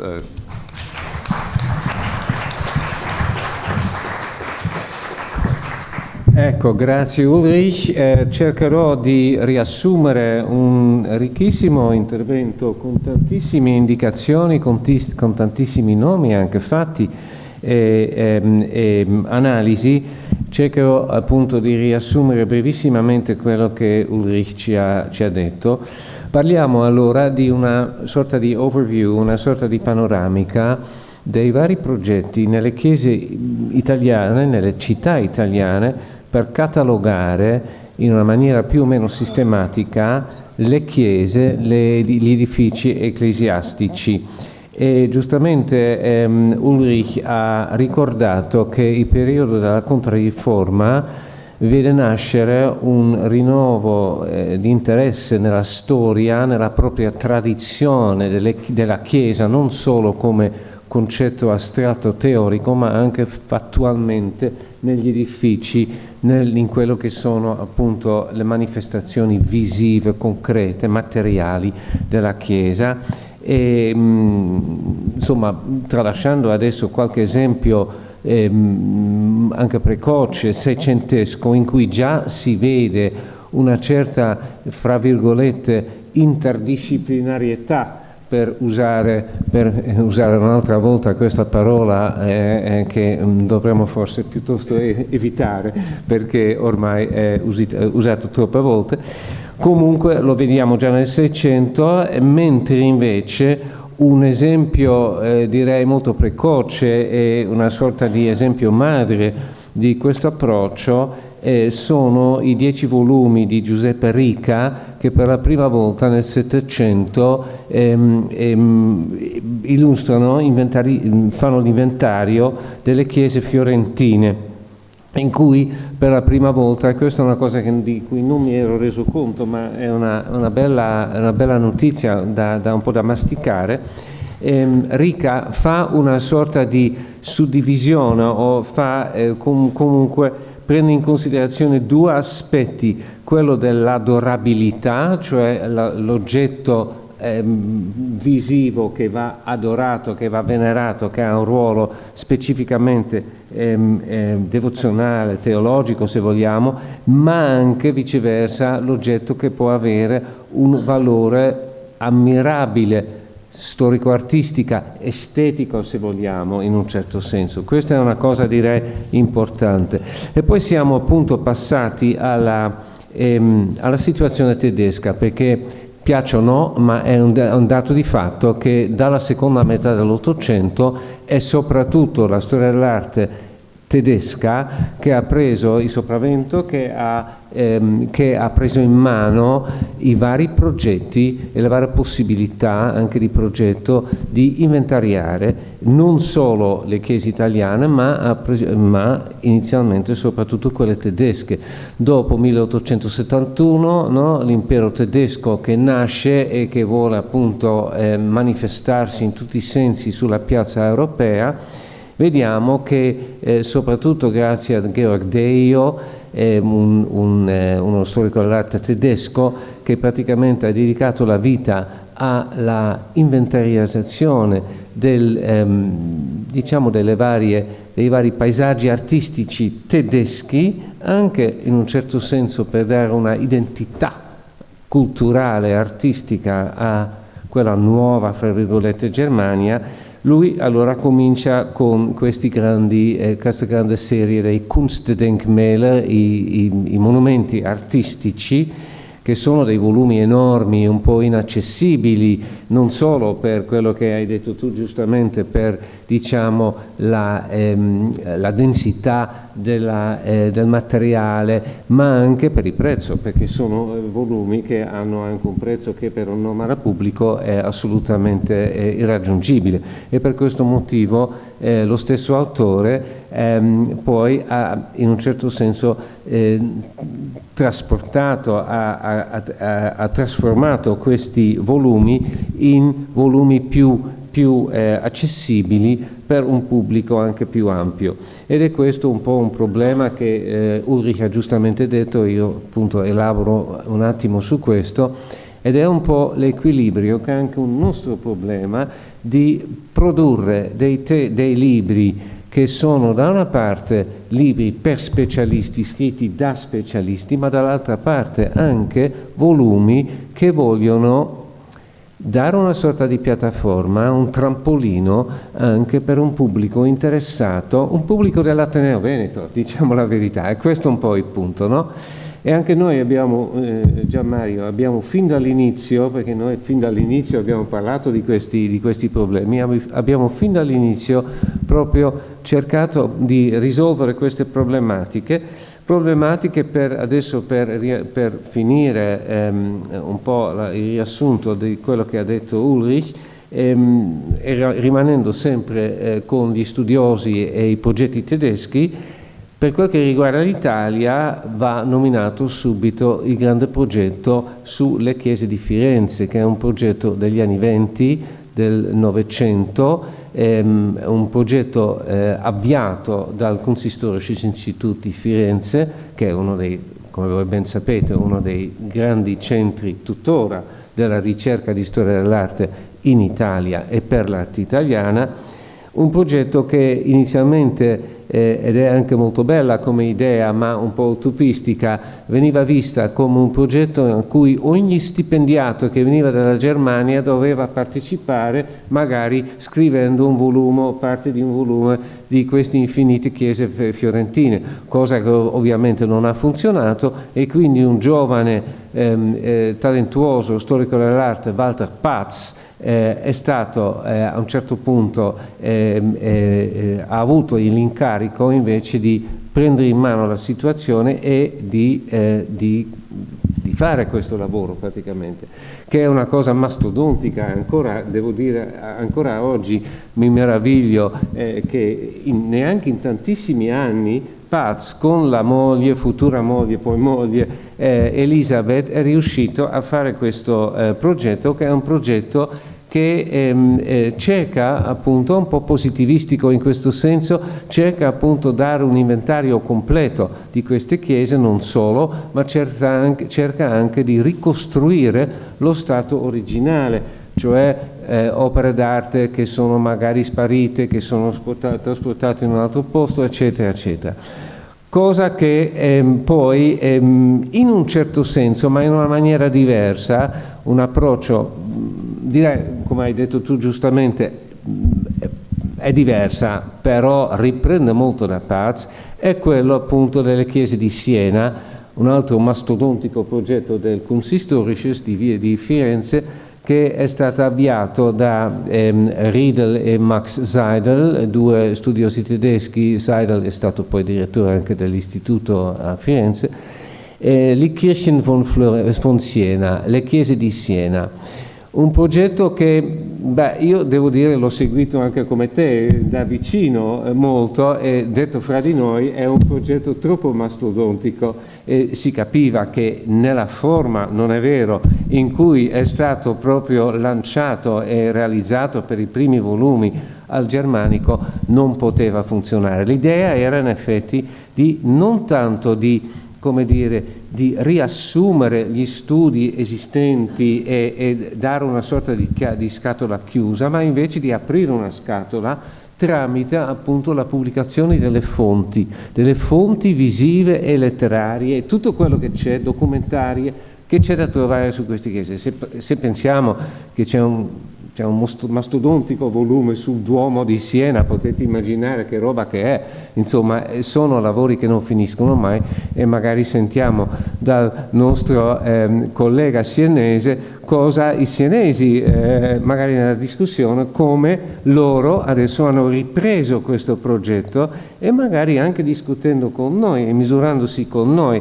Perché allora noi, e questa è una cosa di cui parleremo di sicuro durante la discussione generale, noi abbiamo fatto ovviamente tesoro di tutti questi predecessori, ma una cosa che possiamo comunque dire, e abbiamo già capito, direi molto chiaramente di quello che è stato detto finora, noi abbiamo rinunciato fin dall'inizio di presentare degli inventari più o meno completi, documentari o quello che è del fenomeno delle chiese di Venezia. Noi abbiamo scelto un approccio, diciamo, problematico, per problemi, eine Kunstgeschichte nach Aufgaben, per dirlo con il buon vecchio Jacob Burckhardt. Noi abbiamo voluto vedere in ogni monumento, anche Martina per esempio l'ha detto molto bene adesso per quel che riguarda l'architettura, ma vale ovviamente per tutto, abbiamo voluto vedere il fenomeno di queste chiese nell'insieme, nel tessuto urbano, sociale, religioso, artistico, culturale, geografico, veneziano, come un problema. E ovviamente sappiamo tutti che siamo tutti un po' venezianisti qui,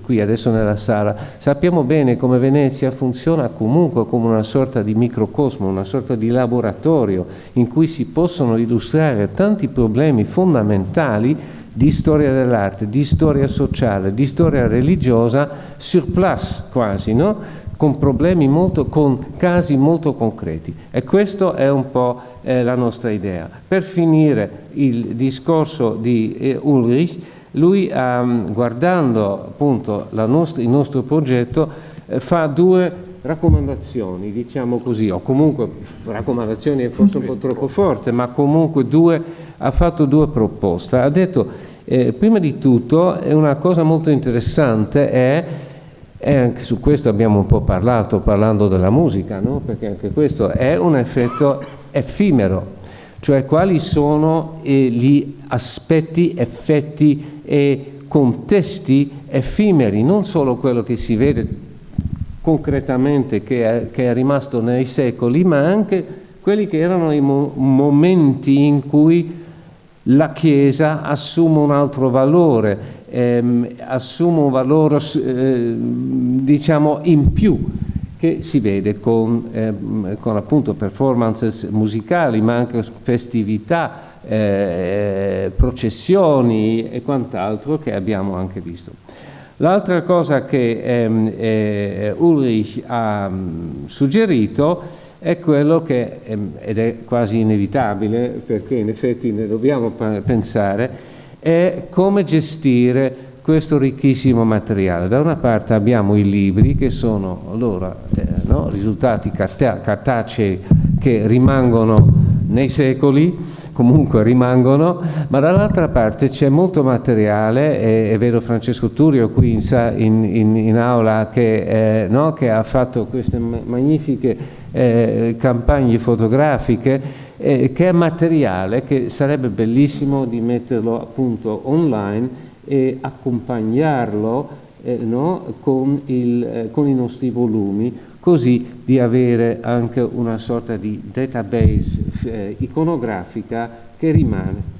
Queste erano un po' di cose che lui ha detto, ma ho aggiunto qualcosa del mio, per cui mi sa che possiamo anche chiudere adesso la parte, diciamo, del, come l'abbiamo chiamato, abbiamo dato un bel titolo a questo nostro intervento, Spazi, opere d'arte e committenze, ma abbiamo sicuramente la possibilità di discuterne magari anche con casi specifici durante la discussione generale. Grazie.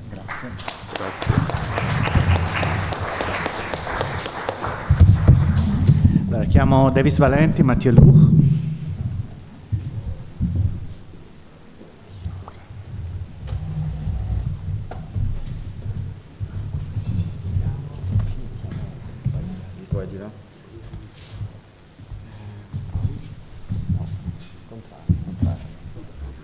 Mi aiuta un attimo qua?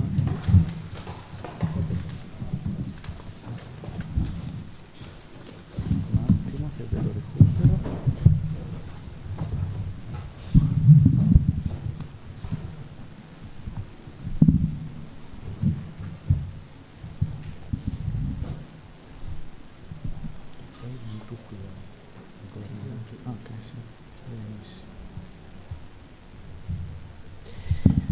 Allora, un piacere avere qui due amici. Mathieu Lourd e Davis Valenti, che ci parleranno del patrimonio culturale e religioso fra conservazione e valorizzazione. Anche questo è un tema che fin dal primo dei nostri convegni, quello su San Bartolomeo, abbiamo affrontato, su una chiesa che poi dopo qualche mese del nostro convegno ha chiuso per problemi statici e ancora non è accessibile. È un problema che riguarda alcune delle chiese di Venezia e in generale è un tema trasversale un po' a tutte le diocesi italiane, quello della valorizzazione, della conservazione e del patrimonio inteso in senso olistico. Abbiamo chiesto a Davis Valenti e a Mathieu Lourd di parlarcene. Mathieu Lourd è storico dell'architettura che insegna all'École de Chaillot a Parigi, è specialista delle architetture religiose francesi, su cui ha scritto degli importanti libri, non solo sulle cattedrali, delle monografie su alcune cattedrali francesi, ma un libro secondo me fondamentale sulle cattedrali in epoca della Controriforma, che per me è stato personalmente molto utile da leggere. E recentemente si è occupato del processo del restauro di Notre Dame, su cui ha pochissimi giorni fa pubblicato il libro ufficiale sui restauri. E oltre che storico dell'architettura è anche organista. Davis Valenti è storico dell'arte, funzionario presso la Soprintendenza di Venezia, si occupa di storia dell'arte soprattutto, ma non esclusivamente veneziana, a partire da un importante volume del 2012 sulle immagini multiple dell'altare, e è anche membro del Comitato Scientifico di Chiese di Venezia.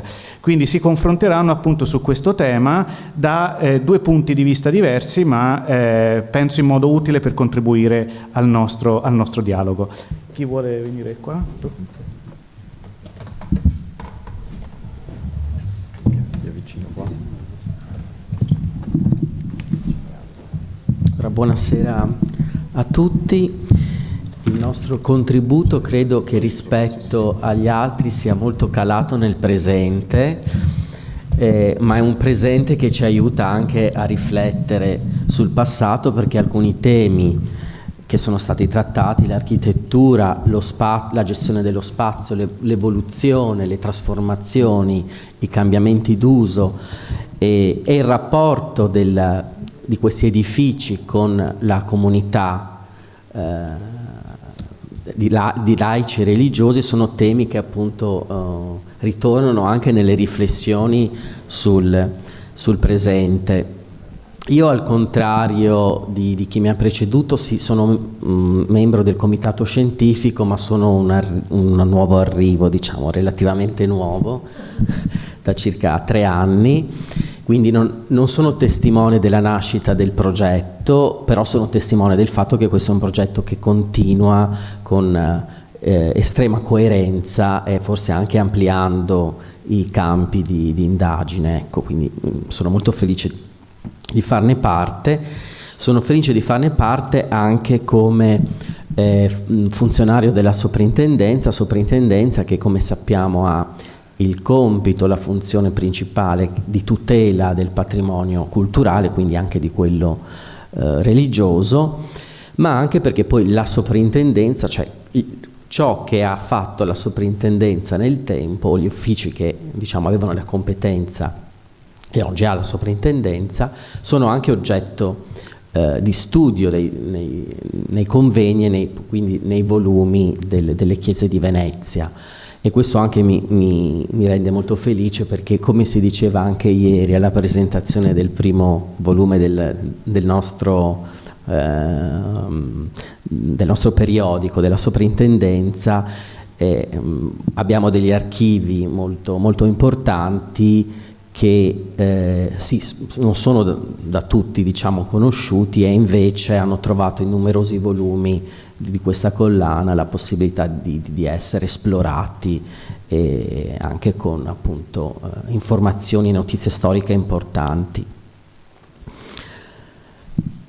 Il titolo del nostro intervento è appunto il patrimonio culturale e religioso tra conservazione e valorizzazione, e faccio un piccolo cappello, diciamo, ministeriale, perché queste sono due parole che sono i pilastri della nostra azione amministrativa, e sono due termini che trovano all'interno del Codice dei beni culturali delle definizioni molto precise. La tutela consiste nell'esercizio delle funzioni e nella disciplina delle attività dirette sulla base di un'adeguata attività conoscitiva ad individuare i beni costituenti il patrimonio culturale e a garantirne la protezione e la conservazione per fini di pubblica fruizione. La valorizzazione consiste nell'esercizio delle funzioni e nella disciplina delle attività dirette a promuovere la conoscenza del patrimonio culturale ed assicurare le migliori condizioni di utilizzazione e fruizione pubblica del patrimonio. La conservazione del patrimonio culturale è assicurata mediante una coerente, coordinata e programmata attività di studio, prevenzione, manutenzione e restauro. Per restauro si intende l'intervento diretto sul bene attraverso un complesso di operazioni finalizzate all'integrità materiale e al recupero del bene medesimo, alla protezione e alla trasmissione dei suoi valori culturali. Sono principi importanti, certamente condivisibili, ma che nella mia esperienza, quando si devono applicare invece ad un contesto religioso, di un edificio religioso, mostrano, diciamo, per certi versi la loro inadeguatezza, perché in effetti quando si tratta di conservazione di un edificio religioso bisogna in qualche modo agire anche su altri livelli.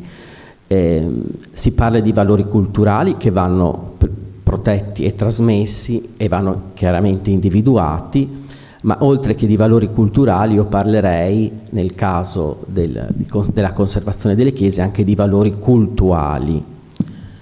L'attività conoscitiva, che è fondamentale perché ci consente di conoscere questi luoghi, che è la premessa essenziale poi per mettere in pratica la conservazione.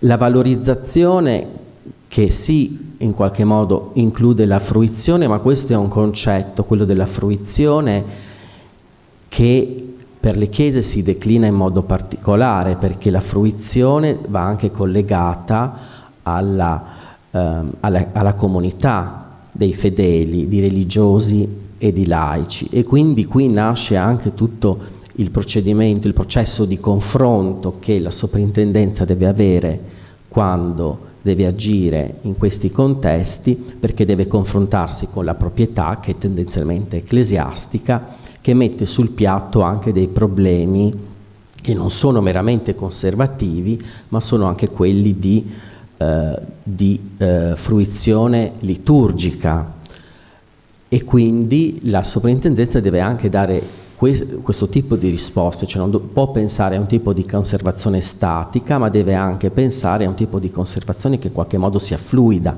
che tenga anche conto, ad esempio, degli adeguamenti liturgici che cambiano nel tempo e che noi in qualche modo dobbiamo recepire, e quindi le nostre esigenze di conservazione basate sulle carte del restauro e sui principi che ci vengono insegnati, in realtà devono anche in qualche modo adattarsi ad un altro tipo di esigenze.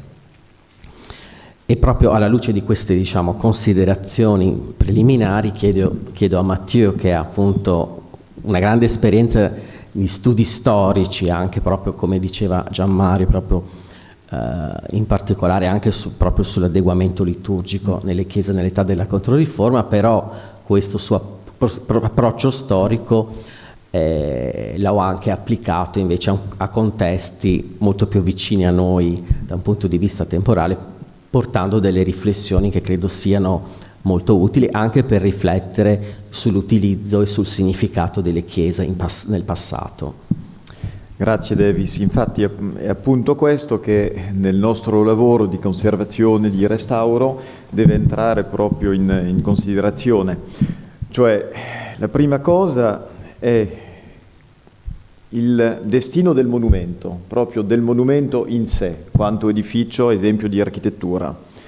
Poi c'è il fattore liturgico, di come nello spazio può funzionare ancora un'architettura ereditata da secoli fa, e poi c'è anche la questione dell'immagine, il ruolo dell'immagine sacra in questo contesto. E credo che la Francia sia stata confrontata in maniera abbastanza imprevista con queste problematiche con l'incendio di Notre-Dame dal 15 aprile 2019. In Francia si stava già riflettendo sul destino delle architetture sacre dal primi del 2000-2010, e sono partiti proprio nel 2018 due cantieri importanti. Il primo era il restauro della Guglia e degli archi mobili di Notre-Dame, che poi, prendendo fuoco durante il cantiere, ha cambiato completamente di dimensioni. E poi un altro cantiere importantissimo in Francia è la ricostruzione della torre nord e della Guglia della Basilica di Saint-Denis, che sarà la prima torre alta 83 metri in pietra, con guglie in pietra, costruita dall'800. Quindi proprio una rivoluzione in quanto dottrina anche di restauro dell'edificio sacro. Sia Notre-Dame che Saint-Denis sono chiese che comunque hanno un doppio valore in Francia. Sono chiese che appartengono allo Stato. Nel mese di novembre 1789 il clero francese regala tutti i beni allo Stato, che decide di trasferire la proprietà delle chiese parrocchiali ai comuni e delle chiese cattedrali per le chiese cattedrali di tenere la proprietà. Quindi le 87 chiese cattedrali francesi, che erano nel 1905 cattedrali, perché dopo c'è stata anche la soppressione della linea del budget del culto nel 1905, comunque sia, Saint-Denis e Notre-Dame sono due edifici statali che sono affectés al culto cattolico, il che vuol dire che il clero cattolico è l'inquilino definitivo, esclusivo e gratuito delle chiese, nello scambio col fatto che il clero ha dato tutti i propri beni allo Stato. Solo le chiese costruite dopo il 1905 appartiene alle curie in Francia, e quindi sono gestiti in maniera diversa con lo statuto di associazioni che hanno le diocesi francesi. Quindi il monumento restaurato è nello stesso tempo un monumento religioso e un bene dello Stato, e quello dà un'aura, nel senso di Walter Benjamin, particolare al monumento, perché ha un valore sacro a livello statale, civico e storico, e ha un valore sacro per essere esclusivamente un edificio adibito al culto cattolico. E per quello che quando si è deciso di restaurare Notre-Dame ci fu subito il confronto fra la volontà di alcuni architetti, di alcuni esponenti del potere, il primo ministro Édouard Philippe, che il 17 aprile, 2 giorni dopo l'incendio, chiede un gesto contemporaneo. Il Presidente della Repubblica invece tace e accetta la decisione della Commission nationale du patrimoine et de l'architecture, che decide la ricostruzione identica. Però vediamo qui che la sacralità dell'edificio, con questi progetti, quello di Fuxas, quello di Séjourné, eccetera, che la sacralità dell'edificio comunque attrae gli architetti che propongono queste soluzioni, che sono tutte in qualche modo soluzioni sacre. Sono contemporanee, ma nessuna proponeva di fare sopra Notre Dame un ristorante, una piscina o qualsiasi cosa. Era un modo di esporre la sacralità dell'edificio in una scrittura del 2000. Invece, quello che è stato deciso nel mese di giugno 2020 dalla Commissione nazionale del patrimonio dell'architettura è stata, in maniera molto inaspettata, una soluzione di ricostruzione non solo identica, ma autentica di quello che c'era. Questa è proprio la novità del cantiere di Notre Dame. La sacralità dell'edificio non risiede solo nella funzione che svolge questa architettura, ma anche nei suoi materiali e nel modo di lavorare i materiali. Per questo siamo quasi oltre la Carta di Venezia, che prevede solamente l'aspetto. Quindi quello è da tenere in considerazione, perché vedremo che a Saint-Denis le cose sono molto diverse. E questa soluzione qual è? Le travi che erano del 1100 e del 1200, che erano quelle del presbiterio, non so se si può mettere... No, questo no, dove sta? Pointeur laser. Ok.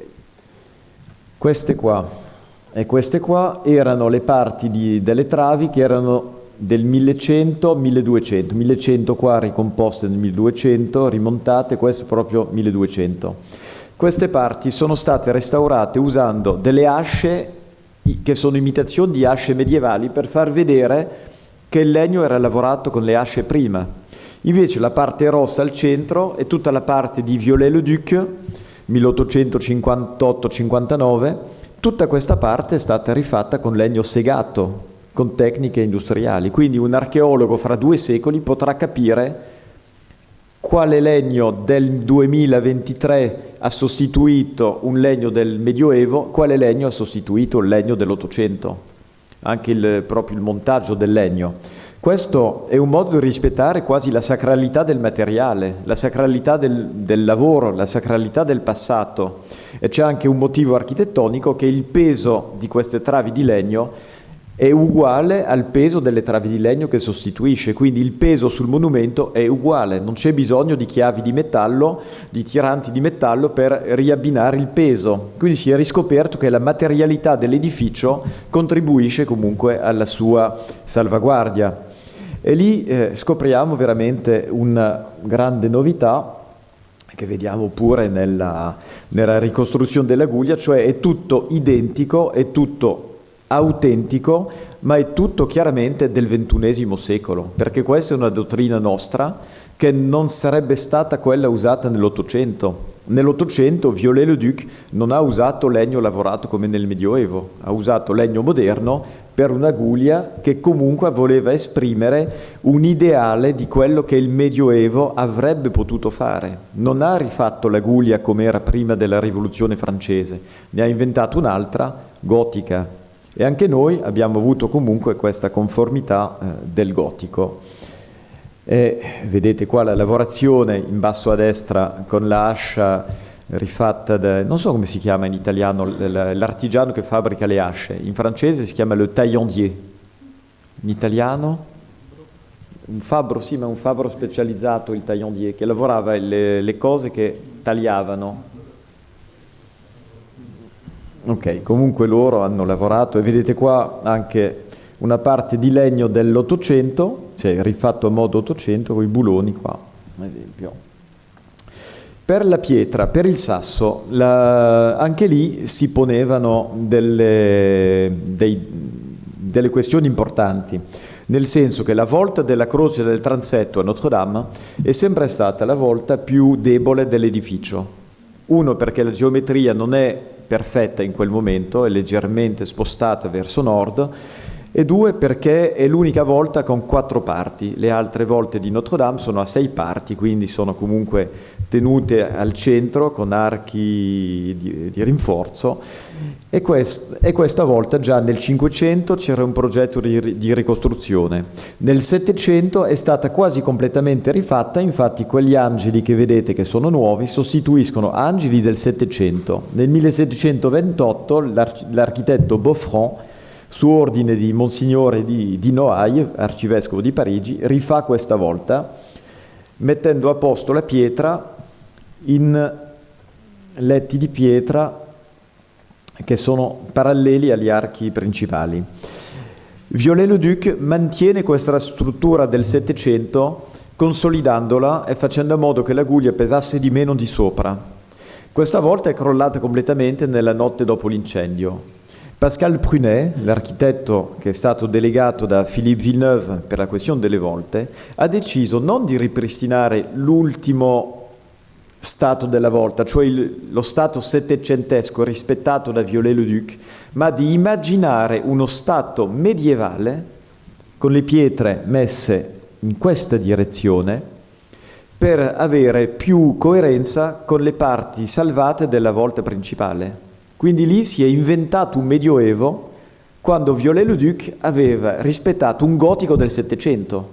Quindi anche lì la salvaguardia, la coerenza dell'edificio impone soluzione che non è semplicemente il tale quale. Quindi le cose stanno andando avanti molto, molto bene a Notre-Dame e il risultato chiaramente è all'altezza delle attese, con poi questa tinteggiatura interna al latte di calce che dà un'uniformità all'edificio, dove si sono tenute solamente le verniciature di Viollet-le-Duc con questo rosso lungo le volte, togliendo quello che lui aveva fatto, cioè le fughe grigie dei sassi che sono state non distrutte ma ricoperte con latte di calce per ridare l'unità medievale dell'edificio. Quindi non è un restauro solamente filologico, si è pensato anche proprio alla coerenza dell'edificio. A Saint-Denis questo dato di identicità, autenticità, si è posto in condizioni diverse. Avevamo la basilica che era stata tramandata dalla storia, la vedete a sinistra, con la parte bassa della facciata e la torre di destra, volute dall'abate Suger dal 1132 al 1140 circa. La torre di sinistra invece è stata ultimata a fine 1100, quasi verso 1200, con la parte superiore della torre e la guglia, che era l'edificio più alto in pietra di tutta la regione di Parigi, con 83 metri. Nel 1845 la guglia deve essere abbattuta da Eugène Viollet-le-Duc perché restaurata male dal suo predecessore, Debré, e colpita da un fulmine nel 1837. Ora la prima pietra verrà sistemata nei prossimi mesi. Per il 2028 si proporrà la ricostruzione tale quale della torre della guglia, come vedete sull'immagine di destra. Quindi abbiamo 3 stati del monumento: il monumento mutilato, ma una mutilazione vecchia, 180 anni sono, e lì proprio c'è stata veramente una grossa polemica. Tutti quelli che volevano ricostruire Notre-Dame in maniera identica, molti di questi, si sono schierati contro la ricostruzione di Saint-Denis, dicendo che questo sarebbe stato un finto storico. Per quale motivo? Perché la distruzione, secondo loro, fa parte della storia e che si potrebbe mettere in pericolo la statica della struttura sottostante. Chiaramente la risposta di quelli che sono a favore è che, uno, la storia era quella di una ricostruzione mancata, non di un finto storico. 2, che le tecniche attuali, tra il cemento e le chiavi metalliche, permettono di consolidare la parte inferiore della torre. Guardiamo un po' questa storia. Perché la torre non era stata ricostruita? Perché Viollet-le-Duc, vedete sull'immagine a sinistra, voleva demolire pure la torre di destra autentica per ricostruire 2 torri gemelle che sarebbero state una copia di quella sparita di sinistra, per avere una versione ideale del gotico e consolidare la parte sottostante. La Commissione nazionale dal 1855 a 79 blocca il progetto perché ovviamente non si distrugge una torre del 1100 per rifare una torre simmetrica. Poi cosa succede? 1881 la Francia diventa una repubblica anticlericale, antimonarchica e chiaramente non vuol mettere finanziamenti per ricostruire la chiesa che era la chiesa che custodiva la memoria dei re. Arriviamo negli anni 30, il sindaco di Saint-Denis chiede la ricostruzione. Seconda guerra mondiale, si scorda di nuovo. 1992, il sindaco di Saint-Denis, non essendo proprietario perché è una chiesa statale, ottiene la costruzione di una torre contemporanea, leggera, in legno e metallo, voluta dall'architetto Jacques Lavedon. Però ci sono varie opposizioni. C'è un attentato contro il municipio di Saint-Denis, gli bruciano la torre civica per un comitato di estrema sinistra perché dice un campanile basta, quindi lì diventa una storia anche così e finisce tutto lì.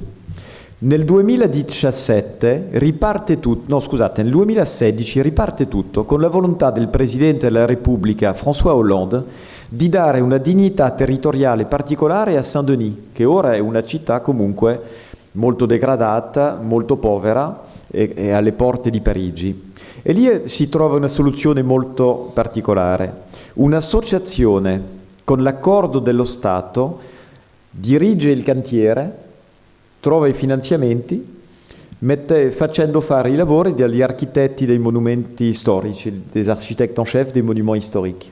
E qui si riparte con l'Aguglia sul progetto di Jacques Moulin, che è quindi un'aguglia identica con tecniche tradizionali più o meno come l'aguglia di Notre Dame, però con l'opposizione delle stesse persone, delle stesse correnti storiche e anche politiche, diciamolo, che si erano schierate a favore della ricostruzione identica di Notre Dame. Quindi cosa capire lì dentro? Che il restauro di un edificio religioso ha sempre una sacralità particolare, anche nella Francia laica e scristianizzata, perché parliamo comunque di un paese dove va a messa il 2% della gente tutte le domeniche. Quindi la sacralità dell'edificio è capace di coinvolgere comunque quasi tutta la nazione, anche se questa nazione si dice sempre meno cattolica e pratica sempre meno. E questo ci porta alla terza cosa, vedete l'inizio dei lavori, a cosa fare dello spazio liturgico in quest'ambito, perché lì non si può solamente discutere in autentico, identico, lo spazio liturgico non può essere identico a quello del 500 o a quello del 200, è impossibile, perché è cambiata la liturgia, è cambiata l'arte, è cambiato il contesto socioculturale. E quindi come fare a Notre Dame? A Notre Dame avevamo 3 strati. Il santuario, l'altare maggiore è situato nella posizione dell'altare medievale, in fondo al presbiterio, col coro, che veniva chiuso dal jubé, cioè di un tramezzo con una tribuna per le letture, che impediva al popolo di vedere l'altar maggiore perché era ritenuto il polo sacrale solamente per il clero. C'erano gli altari laterali per il popolo, per le messe basse. Poi c'è stata l'apertura al tempo di Luigi XIV con la distruzione della parte centrale del jubé, l'altare nuovo e tutto il corredo nuovo del presbiterio. E poi c'è stato Vaticano II in cui è stato posto qui l'altare che già Luigi XIV tendeva a volere l'altare in questa posizione qua. Abbiamo 2 progetti nel 1699 di un altare al transetto, quindi non è un'idea nuova di Vaticano II, è un'idea che risale a fine 600. Comunque il clero fa capottare quell'idea, dice al re: noi non cambiamo i riti per volontà vostra, noi teniamo l'altare dov'è. quindi sono tensioni anche antiche. La diocesi di Parigi, in questo primo progetto che ci è stato presentato nel 2021, era andato molto in avanti nelle proposte legate col Concilio Vaticano II. L'altare nuovo rimaneva dove era dal 1970, però si metteva l'ambone di fronte all'altare e il fonte battesimale in mezzo alla navata. Sì. Quindi l'asse liturgico veniva scandito da due elementi importantissimi dopo la riforma di Vaticano II, il luogo del battesimo e il luogo della parola. Il tabernacolo, che era nella cappella assiale, tornava sull'altare maggiore e si studiava un percorso tutto intorno alla chiesa dedicato all'Antico Testamento, i santi della diocesi di Parigi e i santi attuali. E le statue degli altari di Viollet-le-Duc venivano spostate e messe nelle navate laterali. E lì noi ci siamo opposti al progetto per due motivi. Il primo motivo è che venivano spostati i santi dagli altari, che ci sembrava essere un controsenso, anche a livello artistico per la coerenza del corredo. E poi c'era anche il fatto che allineare l'ambone, l'altare e il fonte battesimale era simbolicamente poteva essere interessante, ma che comunque per la circolazione nella chiesa, per le processioni e anche per la coerenza visiva ci sembrava un po' complicato. Quindi il dialogo è andato avanti con la diocesi e nel 2022 c'è stato il progetto attuale realizzato da Guillaume Bardet, cioè con l'altare qui, la cattedra qua, l'ambone, fonte battesimale all'entrata della chiesa, il Santissimo Sacramento su un tabernacolo nuovo sull'altar maggiore e il reliquario della corona di spina. Quindi si ritrova l'asse liturgico che permette di mettere in coerenza anche i tempi della cattedrale, cioè in maniera visiva si vede nello stesso tempo l'altare del 2024, l'altare di Viollet-le-Duc, l'architettura medievale e quello che rimane del corredo classico dei primi del Settecento. Quindi si è trovata questa soluzione di sintesi che permette comunque di fare funzionare Notre Dame in maniera coerente con quello che era.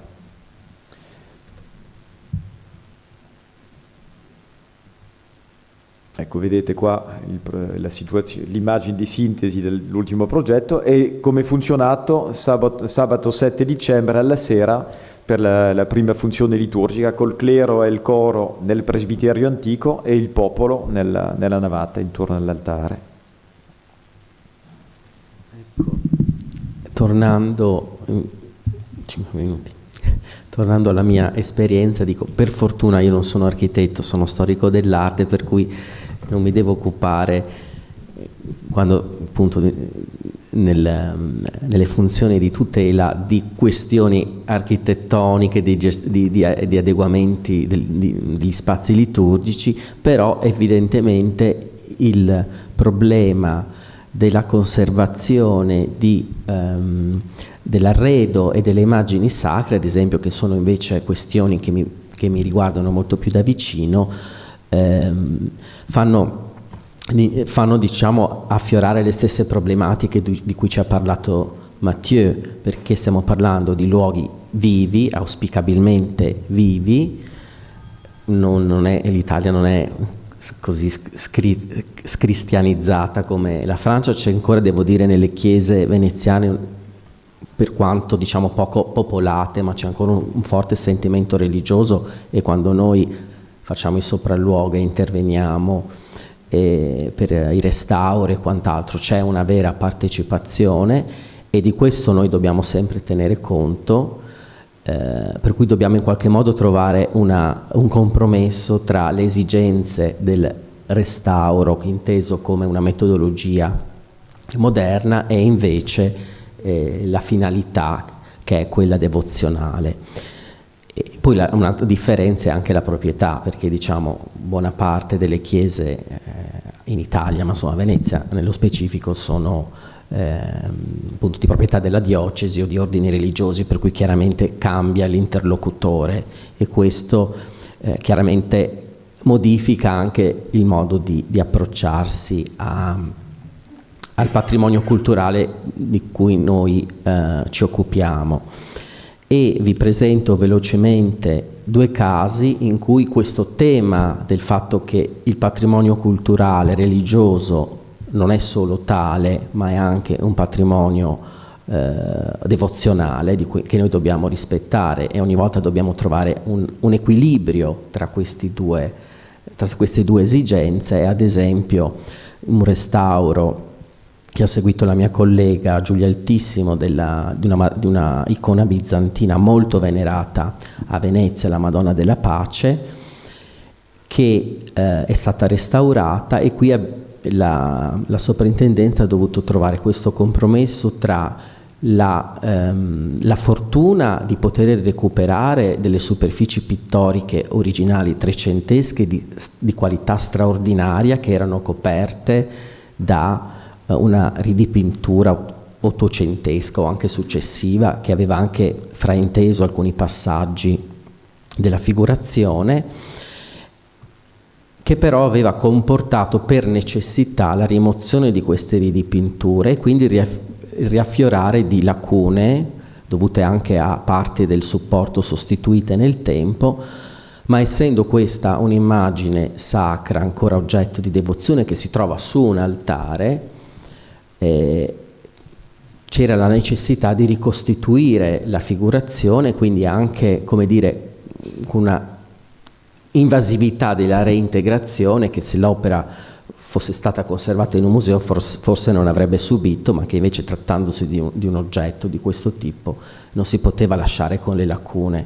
E questo è un problema che noi ci troviamo spesso ad affrontare, come in quest'altra immagine mariana, il cui restauro ho seguito di persona, in cui col restauro abbiamo pensato fosse necessario rimuovere tutta questa struttura sul ventre della Vergine, che era probabilmente aggiunta tra il 7 e l'800, che creava anche danni conservativi e che, tra l'altro, facendo anche radiografie e sondaggi, abbiamo scoperto che rivelava ancora perfettamente conservata la decorazione e anche la cromia duecentesca, l'unica parte che era conservata così bene proprio perché era coperta, però non potevamo effettuare un restauro filologico che ci avrebbe costretto a togliere tutte le ridipinture successive nelle altre parti delle sculture, perché questo avrebbe portato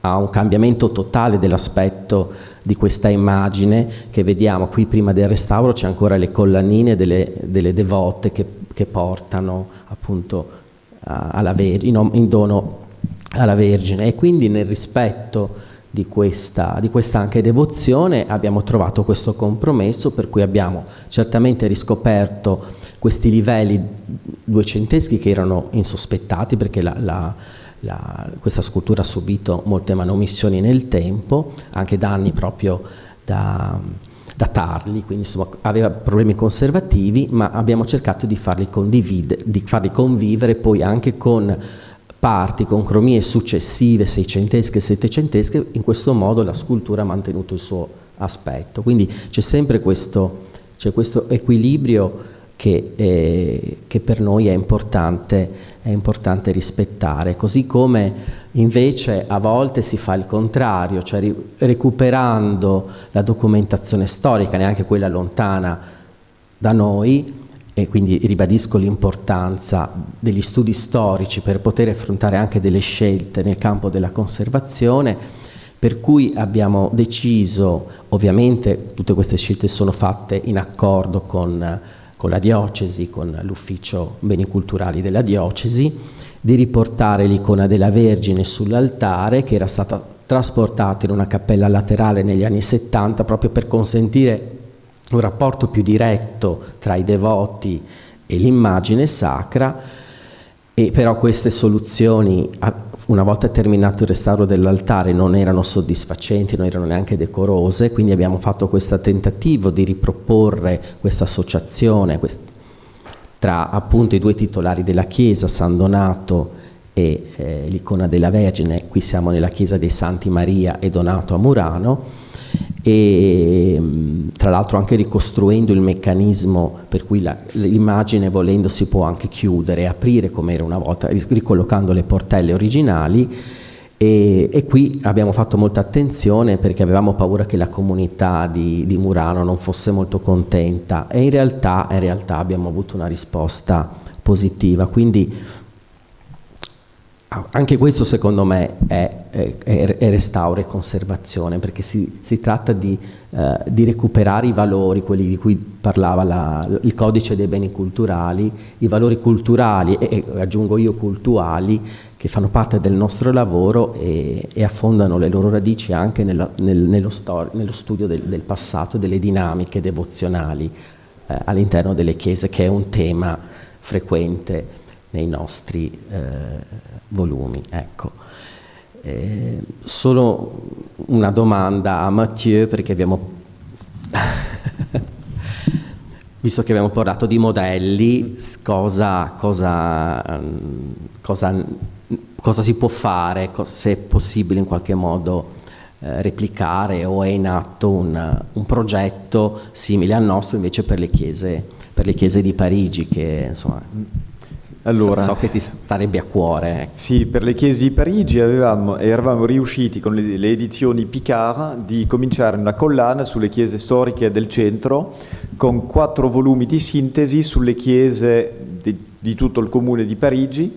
Sono usciti il volume sulle chiese 600-700, quello sulle chiese del 900 e del 2000, e poi è stata venduta la casa editrice. Ha detto che sulle chiese si vedeva troppo poco, ha cominciato a chiederci 20.000 euro di contributi per ogni volume, di fare un volume non sulle chiese medievali di Parigi ma su Parigi gotico, che sarebbe stato più vendibile, e poi sull'800 bla bla bla. E quindi io ho fatto, sapete la parabola dei sandali con la polvere sulla porta, no? Ecco, quindi adesso siamo un po' senza editore, ma il Comune di Parigi e forse anche la diocesi sono comunque a favore di questi libri, di queste monografie. Rimane anche una bella casa editrice che è Place des Victoires, che pubblica volumi su richiesta delle parrocchie che presentano la storia, le arti, anche la vita pastorale della Chiesa, ma anche lì non è una cosa sistematica, bisogna prima vedere se c'è richiesta, se economicamente la cosa è valida. Quindi anche noi siamo un po' in cerca di soluzioni, di supporto accademico, ma sicuramente qualcosa andrà avanti, dai. Adesso ormai che Notre Dame è restaurata, un po' più di tempo c'è. E comunque se vuoi consigli siamo qua. Grazie.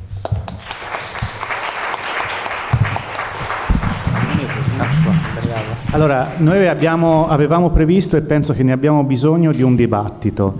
Cercheremo di farlo in maniera molto sintetica e di chiudere presto, ma penso che sia appropriato. Allora, chiamo tutti i relatori al tavolo e aggiungeremo delle sedie. E l'idea sarebbe questa, se ci sono innanzitutto delle domande in sala per i nostri relatori.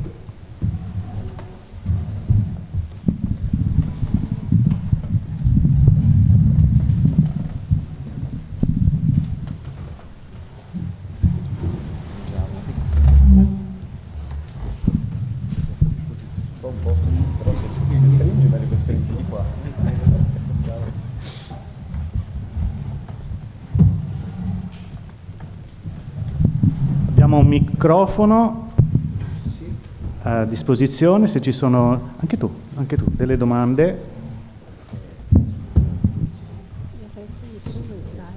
Cosa? No, vieni qua.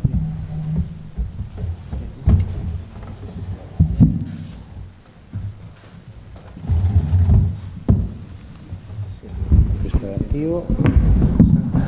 Questo lo possiamo stilare. L'ho passato.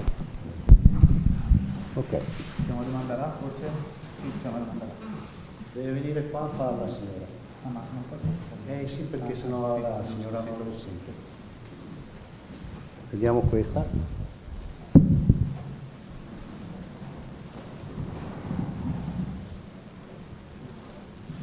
Grazie.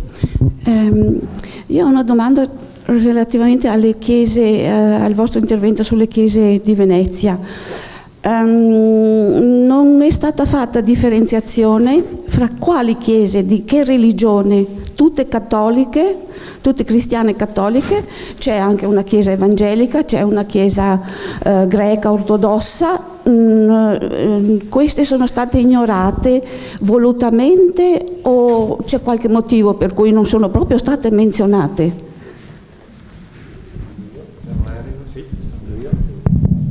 Allora, questo progetto nasce riguardo le chiese della diocesi di Venezia. Nasce per questo, ma nulla ci impedisce che in futuro possiamo anche allargare ad altre confessioni. Sì, forse bisognava dirlo all'inizio, perché così se uno che non sapeva può credere che a Venezia ci siano solo chiese cristiane cattoliche. Certo. Sì, grazie. Altre domande?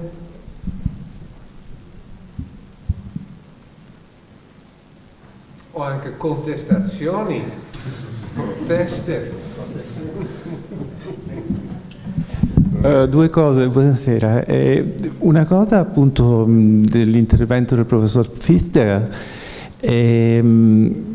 volevo portare l'attenzione sullo Handbuch der Kirchen Roms di Bukowiecki, perché è un'opera estremamente importante per Roma, perché io ricordo che anche 30 anni fa, nell'epoca in cui facevo il dottorato, si tratta di un testo scritto in tedesco, ma estremamente utile per la ricerca sulle chiese di Roma. E a Roma non c'era niente di paragonabile in italiano. Quindi questa è una cosa molto importante per gli studi a Roma e credo che non ci sia ancora niente di paragonabile in italiano per le chiese di Roma. E quindi questo sicuramente. Poi la seconda cosa, che un progetto del genere sulle chiese di Venezia, visto anche quello che è stata la storia della città, che ha subito questo alluvione grazie ai francesi nella fine con l'arrivo di Napoleone, insomma. Un progetto delle chiese di Venezia implica, secondo me, la necessità, anche per quello che diceva il dottor Valenti, di un appuntare molto rigoroso dei movimenti delle opere, perché io credo che per esempio rispetto a una città come Roma, a Venezia c'è stato veramente un turbine di movimenti, di opere che per la conservazione, il riconoscimento è necessario fissare. Ecco, io per esempio sto occupandomi della chiesa dei Servi e vedo insomma che ci sono tante cose ancora da verificare sulle opere che si trovavano all'interno e che non sappiamo e che sono suscettibili di ricerca ancora, di approfondimenti. Quindi credo che il progetto sulle chiese di Venezia debba fare riferimento a questo tipo di dati anche molto puntuali, proprio per la necessità di conservare queste memorie a Venezia e nella realtà veneziana. Seconda cosa, l'ultima cosa è quello che diceva Monsieur Lourdes, è sulla ricostruzione della guglia di Saint-Denis. Insomma, Notre Dame è bruciata e quindi era giusto, secondo me, che fosse ricostruita così com'era, secondo quello che è stata la realtà, insomma, delle cose. E questa idea di ricostruire l'architettura com'era e dov'era in seguito a una distruzione improvvisa, certo ritengo che sia molto giusto. Del resto, come è stato fatto a Varsavia o a Venezia con la ricostruzione del teatro della Fenice. Reputo invece estremamente pericoloso e negativo il fatto di ricostruire qualcosa con tecniche completamente diverse che non esiste più da più di 100 anni. Insomma, ecco, questo penso che sia veramente una cosa che mi colpisce, non lo sapevo. Forse se lei va a visitare, o l'avrà già visto, il refettorio del monastero di San Giorgio qui a Venezia si accorgerà della pena che ogni veneziano ha quando entra in quel posto e pensa che quella è una copia e che l'originale sta a Parigi.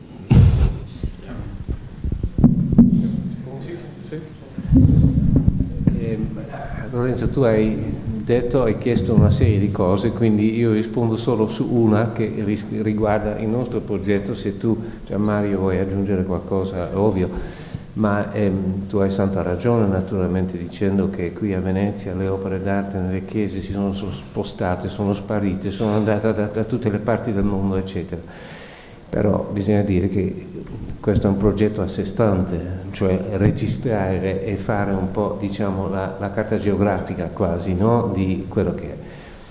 Nel nostro progetto, ripeto quello che dicevo prima, il nostro progetto non intende ricostruire o documentare in una maniera esaustiva certe situazioni del passato, ma problematizzare su certi, diciamo, su domande che ci vengono e che ci maturano praticamente durante le nostre conversazioni, i nostri incontri, e quando abbiamo scelto una chiesa la facciamo su una certa idea.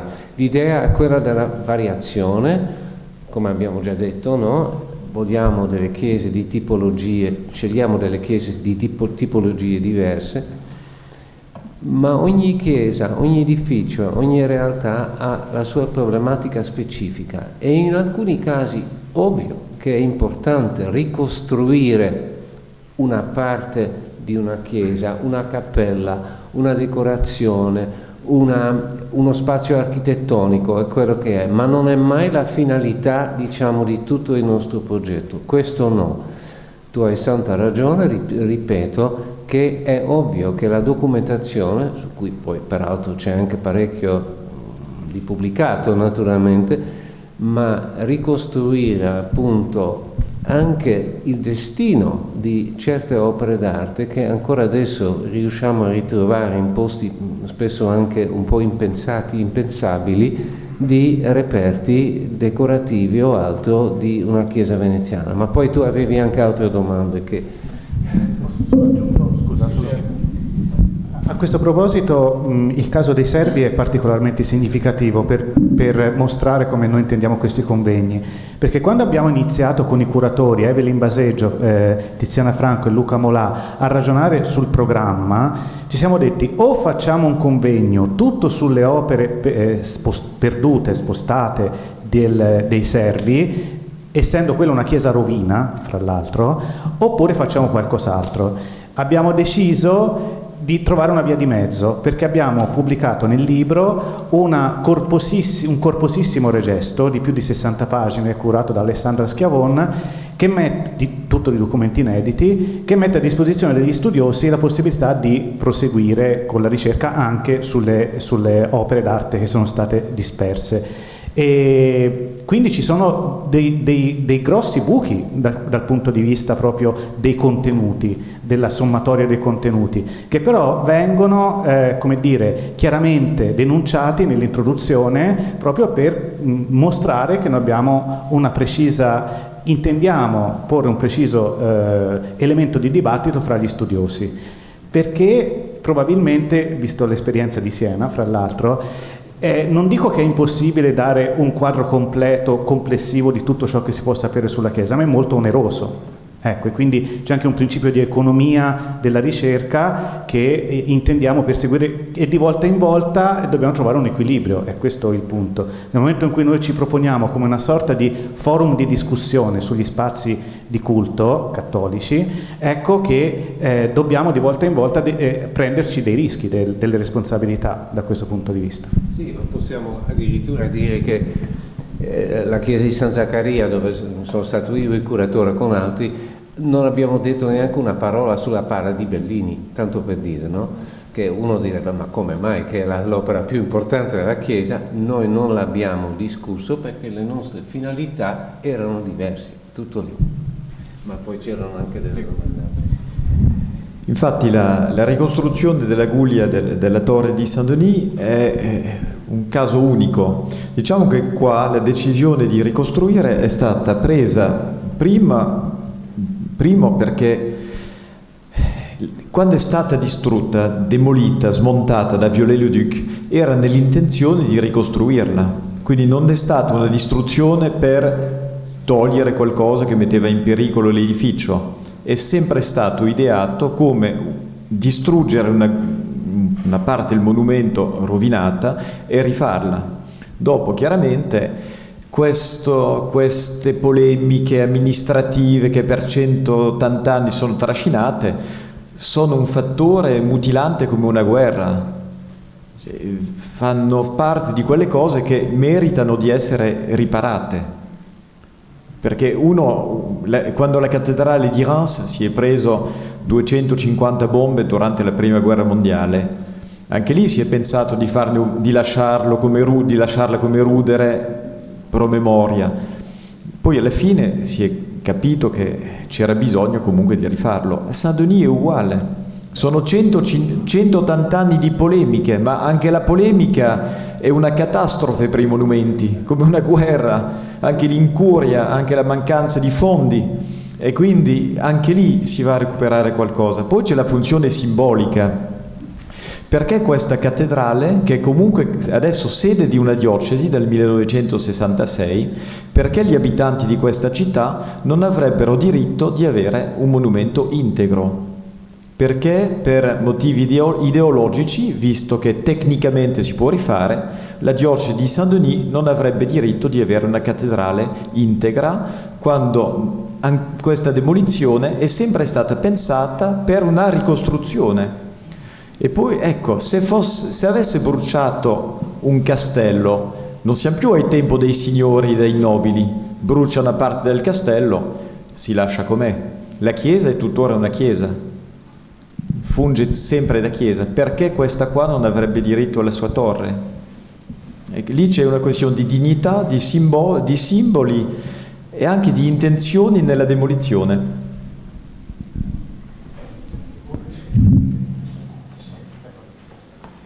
Ma sì, questo che lei dice è molto interessante, oltretutto il suo intervento è stato magistrale nel mostrarci i restauri di Notre Dame. Resto molto scettico, come forse per formazione italiana ha un'idea di restauro diverso, che prevede il com'era dov'era, ma che non prevede la ricostruzione di un qualche cosa che è stato oramai storicizzato come la mancanza di una torre da quasi due secoli. Mi viene in mente che il dibattito potrebbe andare avanti all'infinito, forse i nostri colleghi tedeschi o polacchi con le ricostruzioni post-belliche potrebbero insegnarci qualche cosa nel bene e nel male, perché naturalmente interi centri storici ricostruiti quelli ricostruiti negli anni 50 hanno già preso una patina e quindi possono già sembrare aver superato la cicatrice della guerra, e forse la ricostruzione di Dresda ancora in corso, o a Potsdam alcune costruzioni inaugurate da poco, ha una sensibilità italiana romano-veneziana, fiorentino-romano-veneziana, dove tutto è autentico e suona ancora molto, molto particolare. E vorrei chiudere con una battuta. Qualche anno fa, quando Matteo Renzi, che forse lei non sa chi è, ma insomma, ok, adesso forse avrete capito che mia mamma è italiana. Ok, il suo accento perfetto mi aveva fatto sospettare qualcosa. Comunque, personaggio molto in ribasso oggi, ma che per un momento è stato sindaco di Firenze e poi primo ministro, aveva proposto di costruire la facciata di San Lorenzo a Firenze. In fondo anche quello è un progetto che ha messo in campo grandi architetti italiani del Rinascimento, e poi perché non riproporlo? Noi storici dell'architettura proponemmo, ma quale scegliamo a questo punto, perché ce ne sono tanti, c'è Sansovino, c'è Raffaello e c'è Michelangelo. Saint-Denis lo vedo un po' in questo contesto.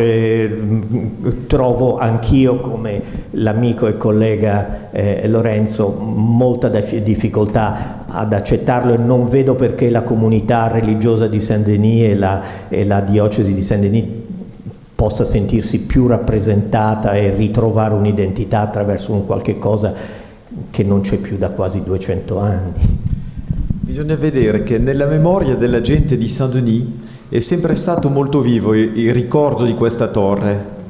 In tutte le vecchie famiglie di Saint-Denis c'è una foto, riproduzione di un disegno antico della basilica con le due torri. È sempre stato vissuto come una mutilazione e un'umiliazione dalla Repubblica contro la Chiesa dei Re. C'è anche questo fattore.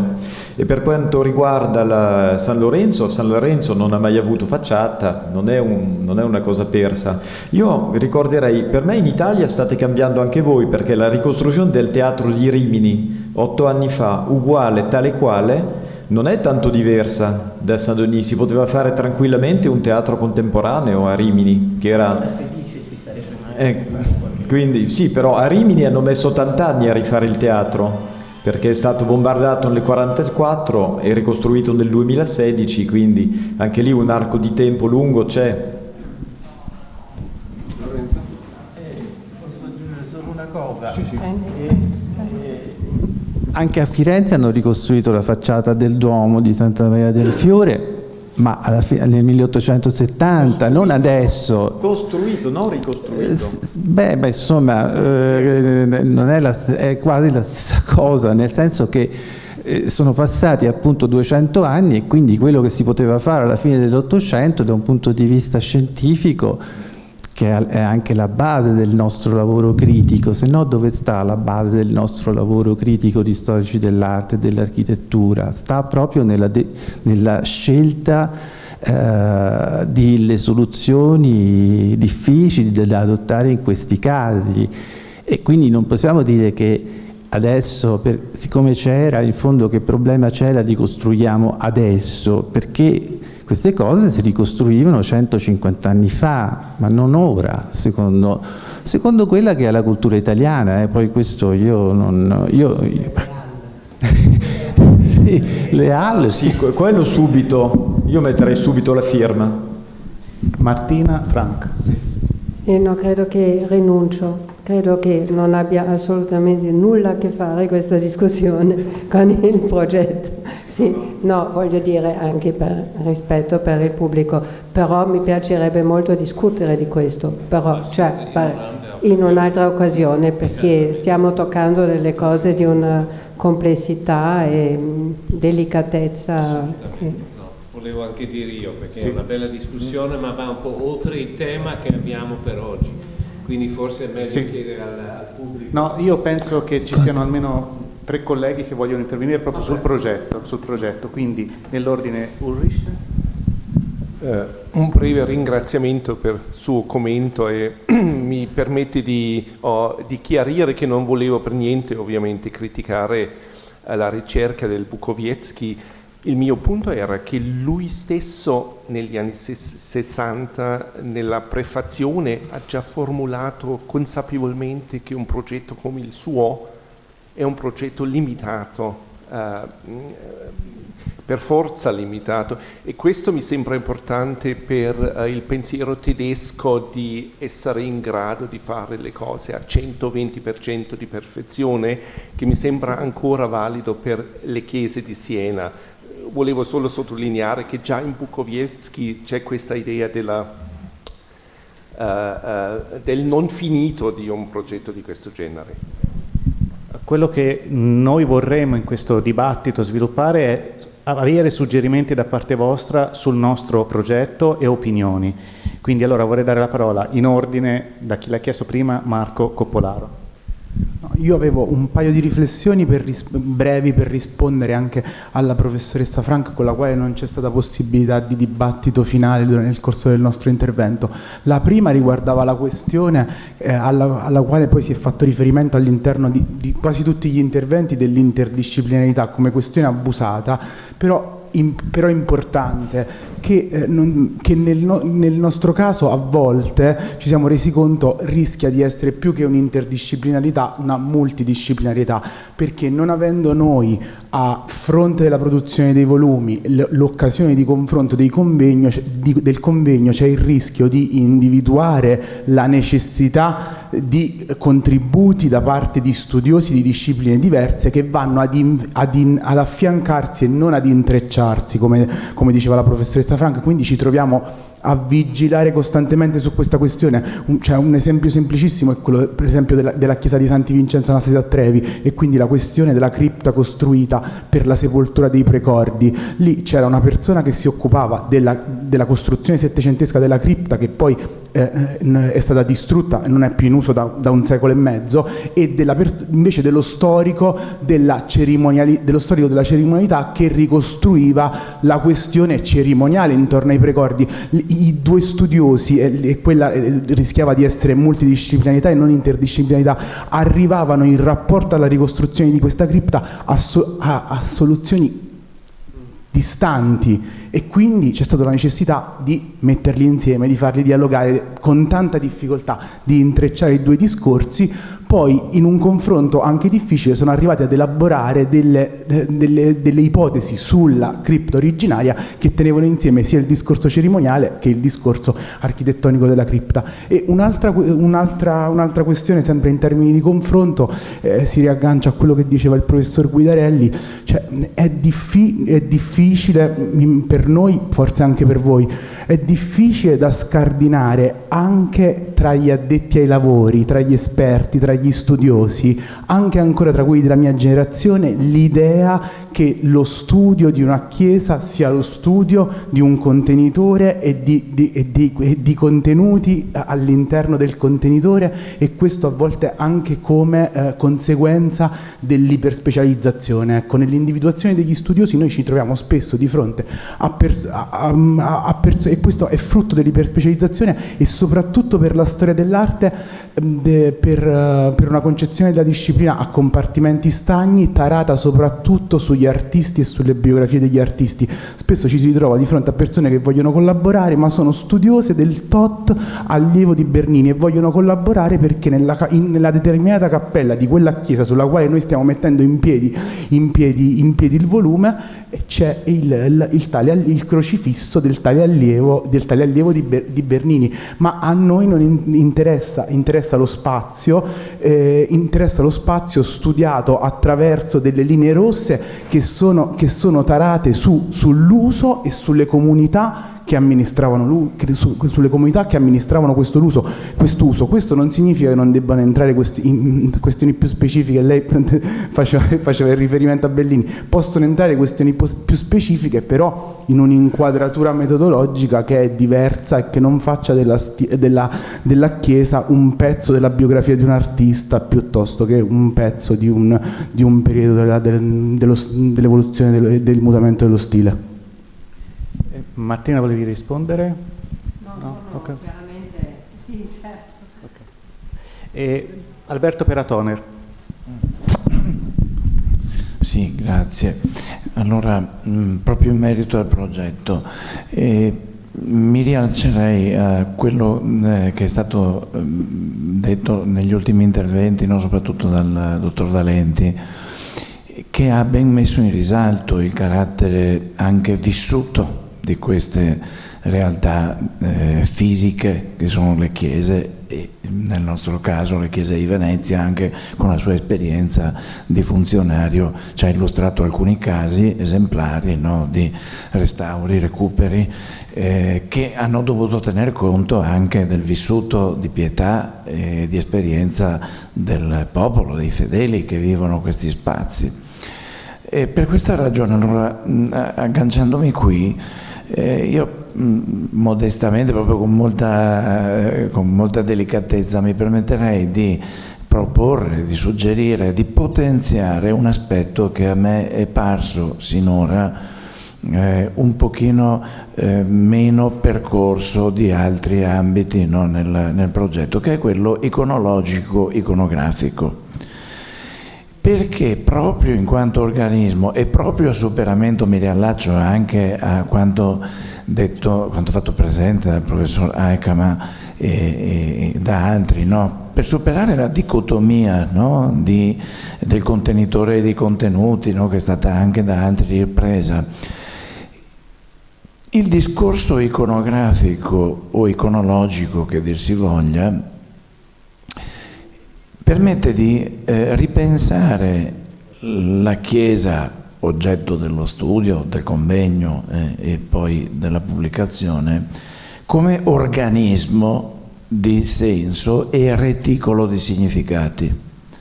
E quindi diventa uno strumento utilissimo per legare in unità una serie di dati, di elementi che la storia, la documentazione d'archivio, la contestualizzazione del bene, il suo vissuto storico e presente mettono in campo, e il reticolo di senso è garantito proprio da quanto è esplicitato spesso.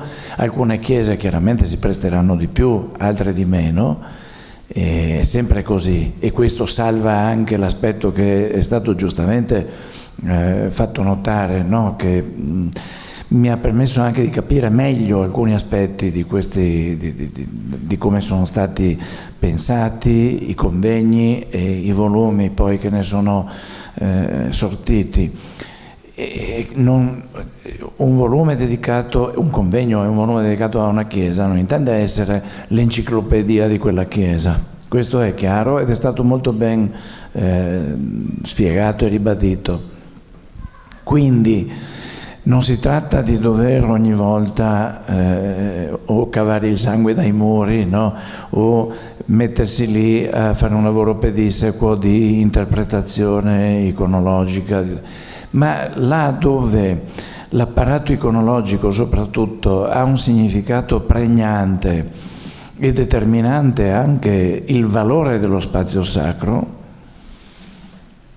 Adesso forse sarà fuori, penso, perché è talmente particolare, ma io penso alla Basilica di San Marco in primo luogo, no? Che ha un organismo iconografico che dà senso allo spazio sacro e senza il quale non si capisce San Marco. Oppure penso a una chiesa che non è stato così, siamo tranquilli che non è stata ancora trattata, la chiesa di San Moisè, che è caso interessante, particolare, con un altare veterotestamentario. Io ho dedicato anni fa un articolo a quell'altare e ho tirato fuori da quell'altare veterotestamentario una rappresentazione figurale della crocifissione, che lo giustifica anche come altare di celebrazione eucaristica per gli atti in onore di Sandro Sponza, che erano stati pubblicati post mortem. E quindi certe chiese si presterebbero sicuramente di più, altre di meno, no? Però ecco, inviterei, per quello che si può fare, a riconsiderare l'aspetto iconologico, iconografico come parte integrante che permetterebbe poi di dare una chiave di lettura anche interale del senso di quello spazio sacro, pensando proprio che così si invita ancora a considerarlo come un monumento vissuto, no? Là dove chiaramente non sono chiese o semidemolite, come nel caso dei Servi, o altre chiese che sono adibite ad altri usi. Però è interessante perché lo spazio iconologico, proprio in rapporto alla liturgia, in rapporto al mistero celebrato, diventa una chiave di lettura fondamentale, più visibile e più interpretabile, anche più percorribile, chiaramente in alcuni monumenti che in altri. Mario, bevi l'acqua? Io volevo da un lato ringraziare moltissimo per l'opportunità che ci avete dato di questo confronto, perché per la nostra serie nata così recentemente quello che abbiamo ascoltato oggi è molto interessante e volevo fare proprio il caso specifico dell'intervento sulla musica e mi chiedevo se questa specificità veneziana, per chi non studia queste cose, e naturalmente pensare alla tradizione della musica nelle chiese di Venezia, pensare a Vivaldi eccetera è banale, è ovvio, ma per noi a Roma non c'è una tradizione storiografica su questo tema, se non sulle grandi cappelle musicali di San Pietro e delle altre basiliche maggiori, ma non c'è una tradizione di approfondimento. Su questo forse Coppolaro dovremmo riflettere di più, perché è un tema che non abbiamo preso in considerazione, quindi ho trovato questo uno degli aspetti dell'arricchimento di oggi pomeriggio. Volevo ringraziare anche su questo. Bene, volevi intervenire? Sì. Vorrei intervenire ringraziando di nuovo per l'invito, perché anche da questi discorsi che si stanno avendo luogo qui nella tavola rotonda sento la presenza della musica che è minoritaria, e ringrazio Deborah che è una storica dell'architettura e che ha lavorato con Laura Moretti, che è un'altra storica dell'architettura con una formazione musicale, e che ha pensato da storica dell'architettura all'architettura come uno spazio sonoro, e penso che questo sia una dimensione che merita, se non altro perché l'uso di queste chiese è un uso musicale, il testo sacro si canta per definizione, per cui all'interno di questi spazi si cantava in maniera diversa da come si canta oggi, non solo per l'elettrificazione che ha distrutto la pratica professionistica, ma che ha creato il mito che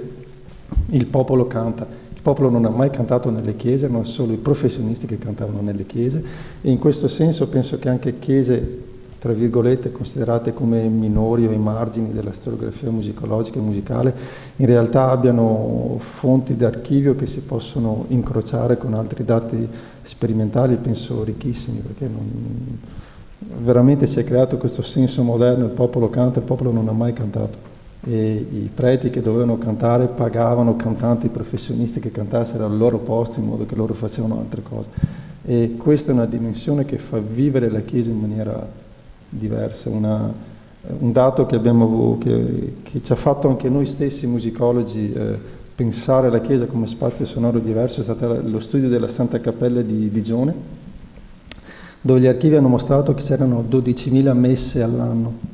12.000 messe all'anno vuol dire una ventina di messe al giorno. Una ventina di messe al giorno è una macchina economica enorme, perché queste messe bisogna pagarle, e vuol dire che certe messe nelle cappelle laterali sono contemporanee.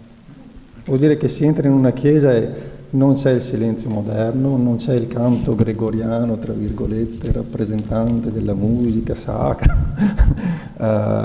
messo in sottofondo, ma c'è una reale eterofonia, per utilizzare un termine diverso, piuttosto cacofonia, che non è nelle nostre orecchie, ma che era presente in quella di chi praticava e di chi entrava in una chiesa nel 400, nel 500, nel 600. Penso che sia importante questa dimensione. Grazie di averlo ricordato. Bene, allora io... Sì, Deborah, prego. Lo studio del suono di una chiesa vuole un gruppo di persone in verità, cioè storici dell'architettura, storici dei musicologi, esperti nell'acustica, tecnici, cioè per studiare attraverso i secoli i cambiamenti del repertorio, del suono, dello spazio, eccetera. È molto molto complicato, e nei parametri di questo progetto Chiesa di Venezia, cioè in varie chiese abbiamo cercato di fare dei piccoli concerti, cioè o manifestazioni, un po' di organo o qualcosa, ma di fare in un modo approfondito ci vogliono risorse e persone, cioè è complicato.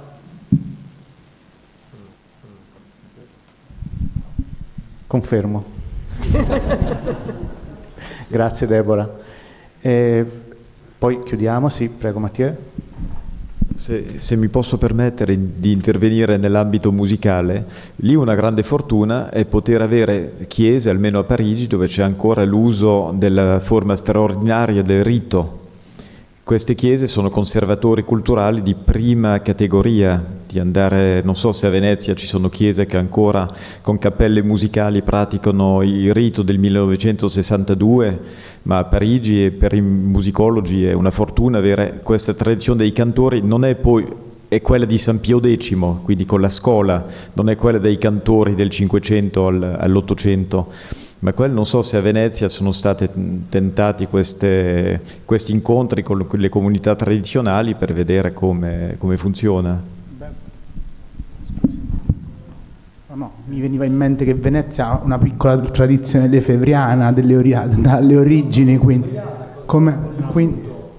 si riferiva alla cappella, si riferiva alla cappella, no, c'è una comunità, San Pio X, che si ritrova a San Simeon piccolo, però non c'è una cappella attiva, e l'unica cappella di rilievo, diciamo così, professionale è la Cappella Marciana della Basilica di San Marco, che ha un repertorio vasto anche di polifonia legata alla tradizione polifonica dei Willaert, Gabrieli, Monteverdi, ma anche con autori contemporanei tra 8 e 900 che erano stati maestri di cappella a Venezia. Altre realtà non si conoscono. Ci sono i benedettini a San Giorgio che esercitano come ogni comunità benedettina, no? Che cantano il gregoriano, ma poi non ci sono altre esperienze di rilievo di mia conoscenza dal punto di vista proprio della musica sacra. Purtroppo qui devo dire, io lo dico con grande rammarico, dal punto di vista musicale una certa demagogia un po' sciatta ha proprio smantellato su una serie di pregiudizi che si sono poi stratificati, ha smantellato quello che è un patrimonio, complice anche, altro motivo di grande dolore per me, di una grande ignoranza scolastica della cultura musicale, in un paese che è stato la culla della teoria musicale mondiale. Lo testimoniano la nomenclatura delle partiture che si scrivono in tutto il mondo. E in Italia c'è più ignoranza musicale che in molti altri paesi, e questa è una cosa inaccettabile. Pierino il lupo col flauto e finisce lì in qualche classe di qualche scuola media, e il resto è lasciato alla sensibilità delle persone, che alle volte dà risultati grandiosi, ma per la media c'è una incultura musicale in Italia di cui c'è veramente da vergognarsi, è imbarazzante. Allora questo, più complice una certa demagogia che è entrata purtroppo dopo il concilio. Io non sono anticonciliare, anzi ci mancherebbe, non sono neanche lefebvriano, però è entrata una demagogia proprio iconoclasta nei confronti soprattutto della musica sacra, e questa cosa qui bisogna ricreare una cultura, ma è una fatica enorme dopo che sono state tagliate queste radici. Allora, purtroppo dobbiamo chiudere qua, il tempo è scaduto. Allora, prima di tutto io vorrei ricordare due persone che per il nostro progetto sono state fondamentali. Il primo è Francesco Turio Bem, che è già stato più volte evocato, che non solo ha curato l'apparato iconografico dei nostri convegni e dei nostri libri con grande generosità e professionalità, ma devo dire che ci ha veramente in molti casi insegnato a guardare le cose di cui ci stavamo occupando attraverso le sue fotografie e le sessioni che insieme agli autori e ai relatori ha fatto nelle chiese.